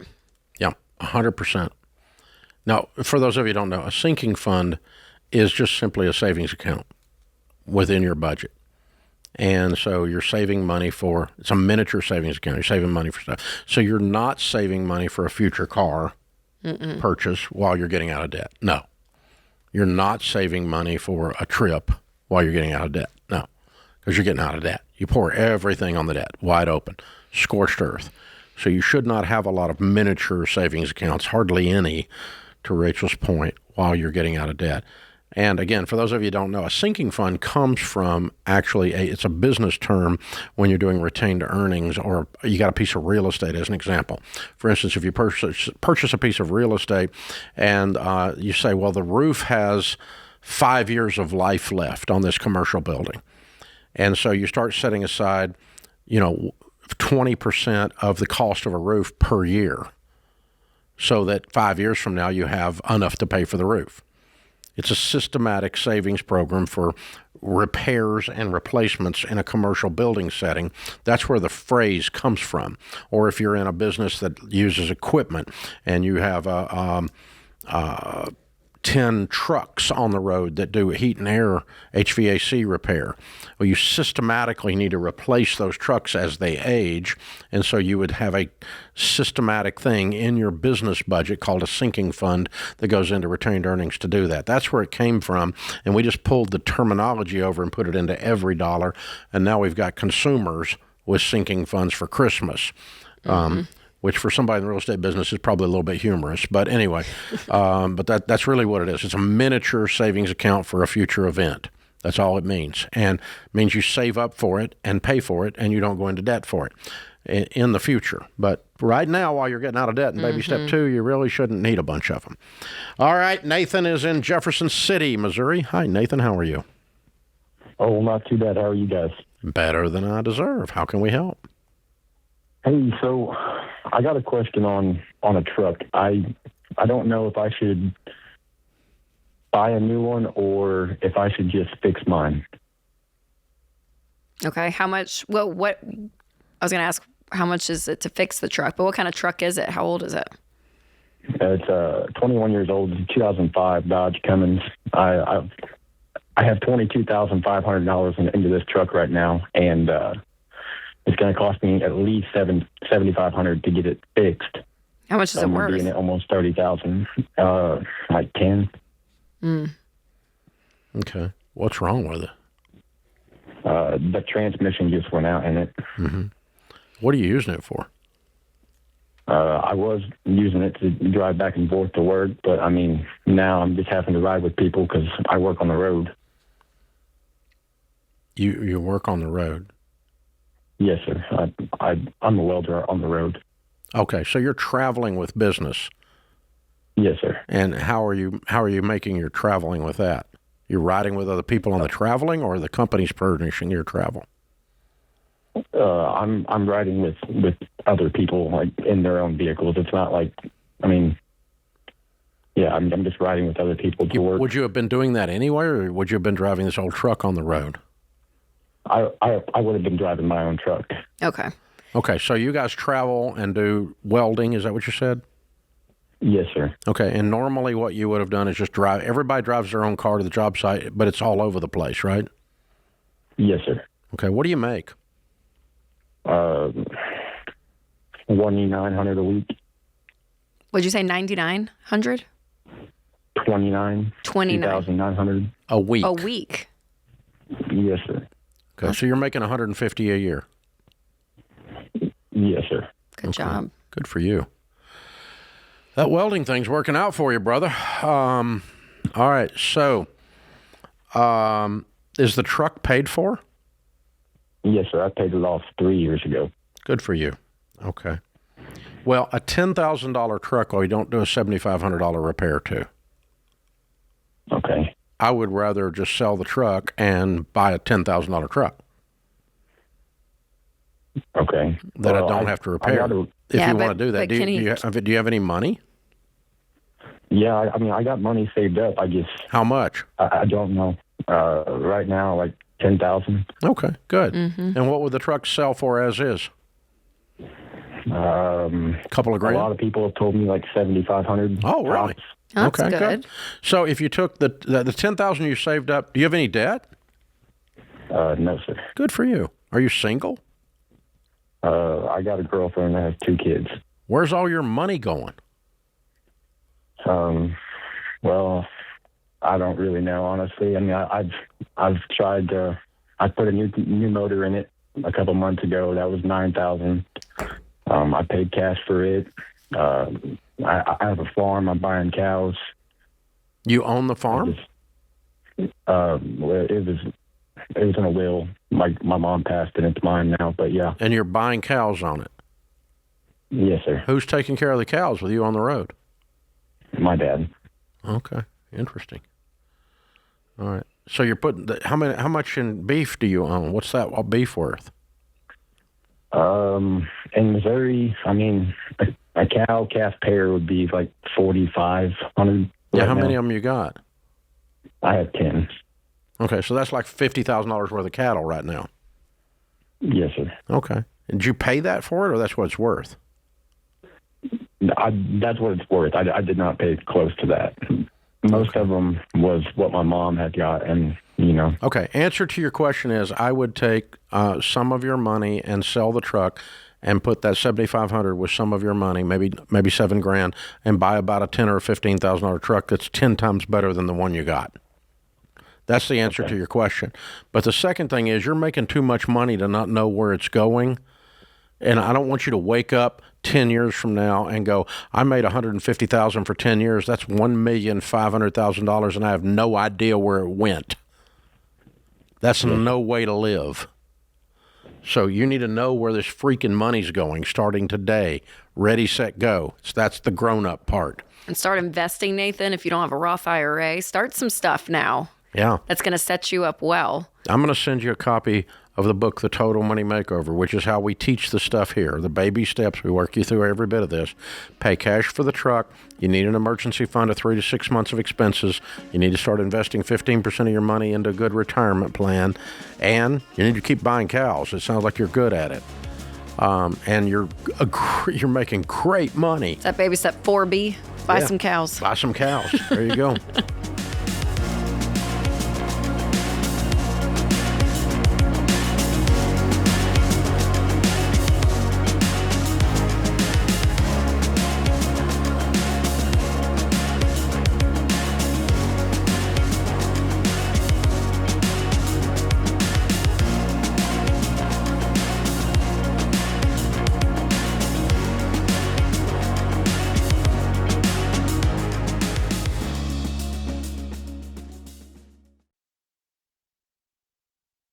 Hey guys, George Camel here. You ever feel like you make good money and still have nothing to show for it? You run into Target for one thing and somehow walk out $87 later with toothpaste and emotional support candles? Just me? Okay. Well, that's the problem. Most people don't pay attention to how they spend their money, so it does whatever it wants. And that's why we created EveryDollar. It's a budgeting app that helps you create a simple plan for your money. EveryDollar's simple, it's clear, and it helps track where your money's actually going. Plus, you get daily lessons, to-dos, and reminders along the way. It's like having a money coach in your pocket. Your money's been freelancing long enough. It's time to give EveryDollar a full-time job. Go download EveryDollar for free on the App Store or Google Play.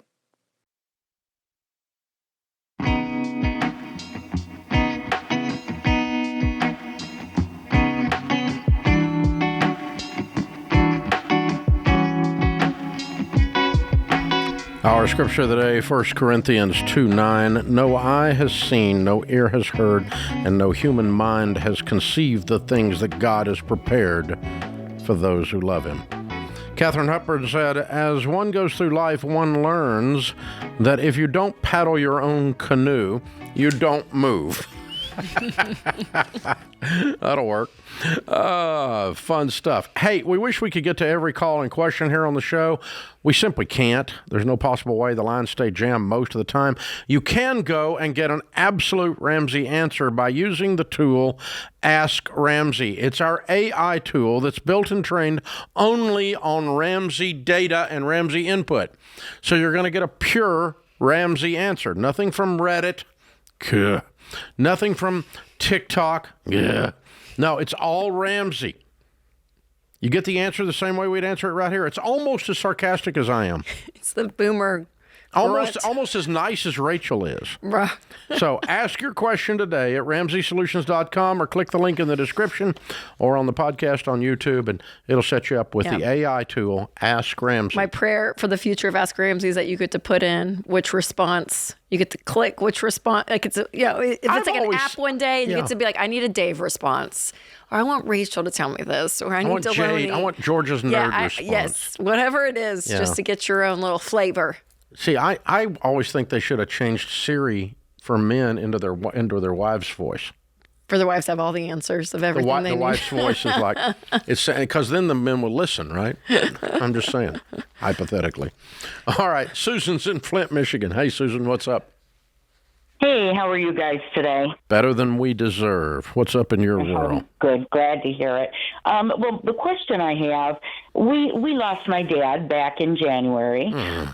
So unfortunately, there's been a little bit of a shift in the income Mom has coming in now. We want to, everybody agrees, we want to keep her, in the home that they've lived in for, 60 plus some years. Wow. And in order to do that, they've put Mom on an extremely strict budget. Dad kind of spoiled her, maybe spent money they didn't have to spend, and she would just ask and get. So this is what the siblings that are managing her plan, this is kind of what they're up against. But they've done a complete U-turn, and basically she's given $100 a week to live on for everything. And she's now in a situation where she needs to buy Depends and she needs to buy Ensure drinks. So I have a difference in opinion. She lives in a home that she could take a couple $100,000 worth of equity out of. And I wonder if they should be considering a reverse mortgage for her. No. Reverse mortgages they're horrendous. But on the other hand, $100 a week. I didn't say on the other hand. You asked me if you should do a reverse mortgage. I said no. Yeah. I wouldn't do a reverse mortgage. I'd sell the house before I did a reverse mortgage. Yeah. Oh gosh. They're a nightmare. They're an absolute nightmare. The foreclosure rate on the reverse mortgages is 6 times the normal foreclosure rate. Okay. And I haven't, in all fairness, I haven't really researched it. Now, does she not have any other assets? Well, they lived their life. They traveled a lot. And Dad had even gone to the bank with the idea that he was getting to the point where he might need to take some equity out of their home to finish out their life. Mm-hmm. So the answer is she has no other assets. She has about $31,000, but out of that, they're having to take $1,500 a month to pay her bills. What's her? She doesn't have Social Security coming in. Yeah, she's got a total of $1,450 coming in, and I've not run through her entire budget. My sister manages her bills, but I guess she's got, with the amount of money that's given her and my sister who cares for her, that's a total of $250 a week. And how old is your mom? My mom is soon to be 86. In fact, back in the hospital again. She's not in the greatest health, and she's got the onset of dementia. The thought of pulling her out of her house right now. I wouldn't. I wouldn't do that. I think your sister's probably doing a pretty good job. Yeah, she works hard. It's challenging. Not always easy for her when you have 6 brothers and sisters that judge everything that you do. But yeah, they're managing. Yeah. Your parents didn't leave much, but they used it all up right to the end. But sadly, I'm so sorry about your dad, and sadly with what you're telling me about your mom, this is probably not a long-term proposition. Would you agree with that?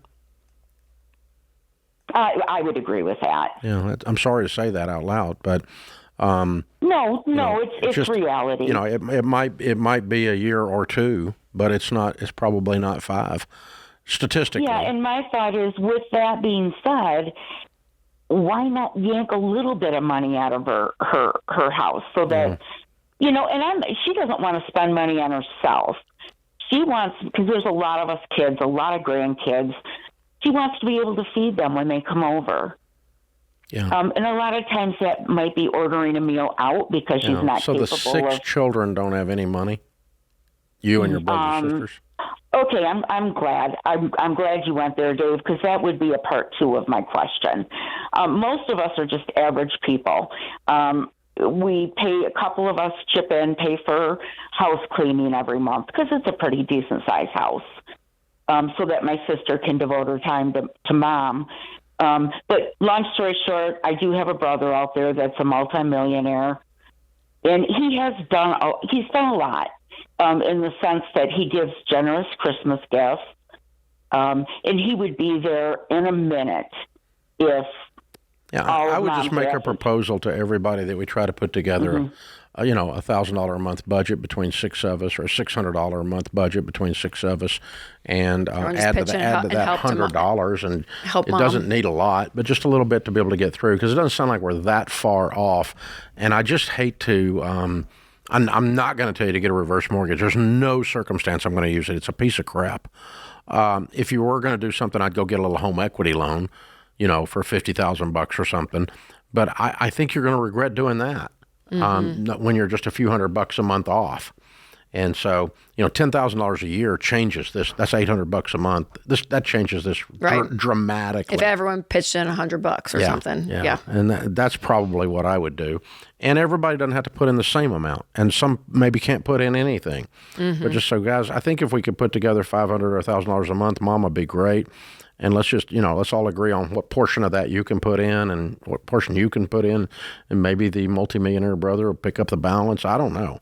I would if I was in that situation. Because and especially because it's not a long-term proposition. Right. That's maybe a sad thing to say out loud. Sure. But it's, We're doing a mathematical, statistical analysis, and sadly we step on people's feelings when we do that. But, But that's because $1,000 a month out of her $31,000 that she has lasts a little over 2.5 years. So you could take. You know what? I could do that. Take some more money out of that. When that money's gone, then we step in. Yep. Yep. She doesn't really need. I mean, of course, if she has a medical event or something, then we got to step in and cover the $31,000 is gone. True. So yeah. Either way, it's 6 one, half dozen the other. But I'm probably going to use that up or some of it, maybe take it down to 10. Maybe make $21,000 the next 21 months. Let's see where we are after 21 months. But and not aimed at you, Susan, because you've had the right tone about every bit of this as we're talking about it, but aimed at everybody else, because I'm at the stage of where we've got older parents and siblings taking care of older parents and so forth, and my wife and I have a rule, and I recommend it to all of you. The brother or the sister that's on site doing everything, you guys shut up and help them. Support them. Don't bitch at them. Stand by them. That's not aimed at you, Susan. You weren't doing that. But everybody, the one that's over there doing the stinking work, taking care of somebody, take care of them. That puts this hour of the Ramsey Show in the books. We'll be back with you before you know it. In the meantime, remember, there's ultimately only one way to financial peace, and that's to walk daily with the Prince of Peace, Christ Jesus.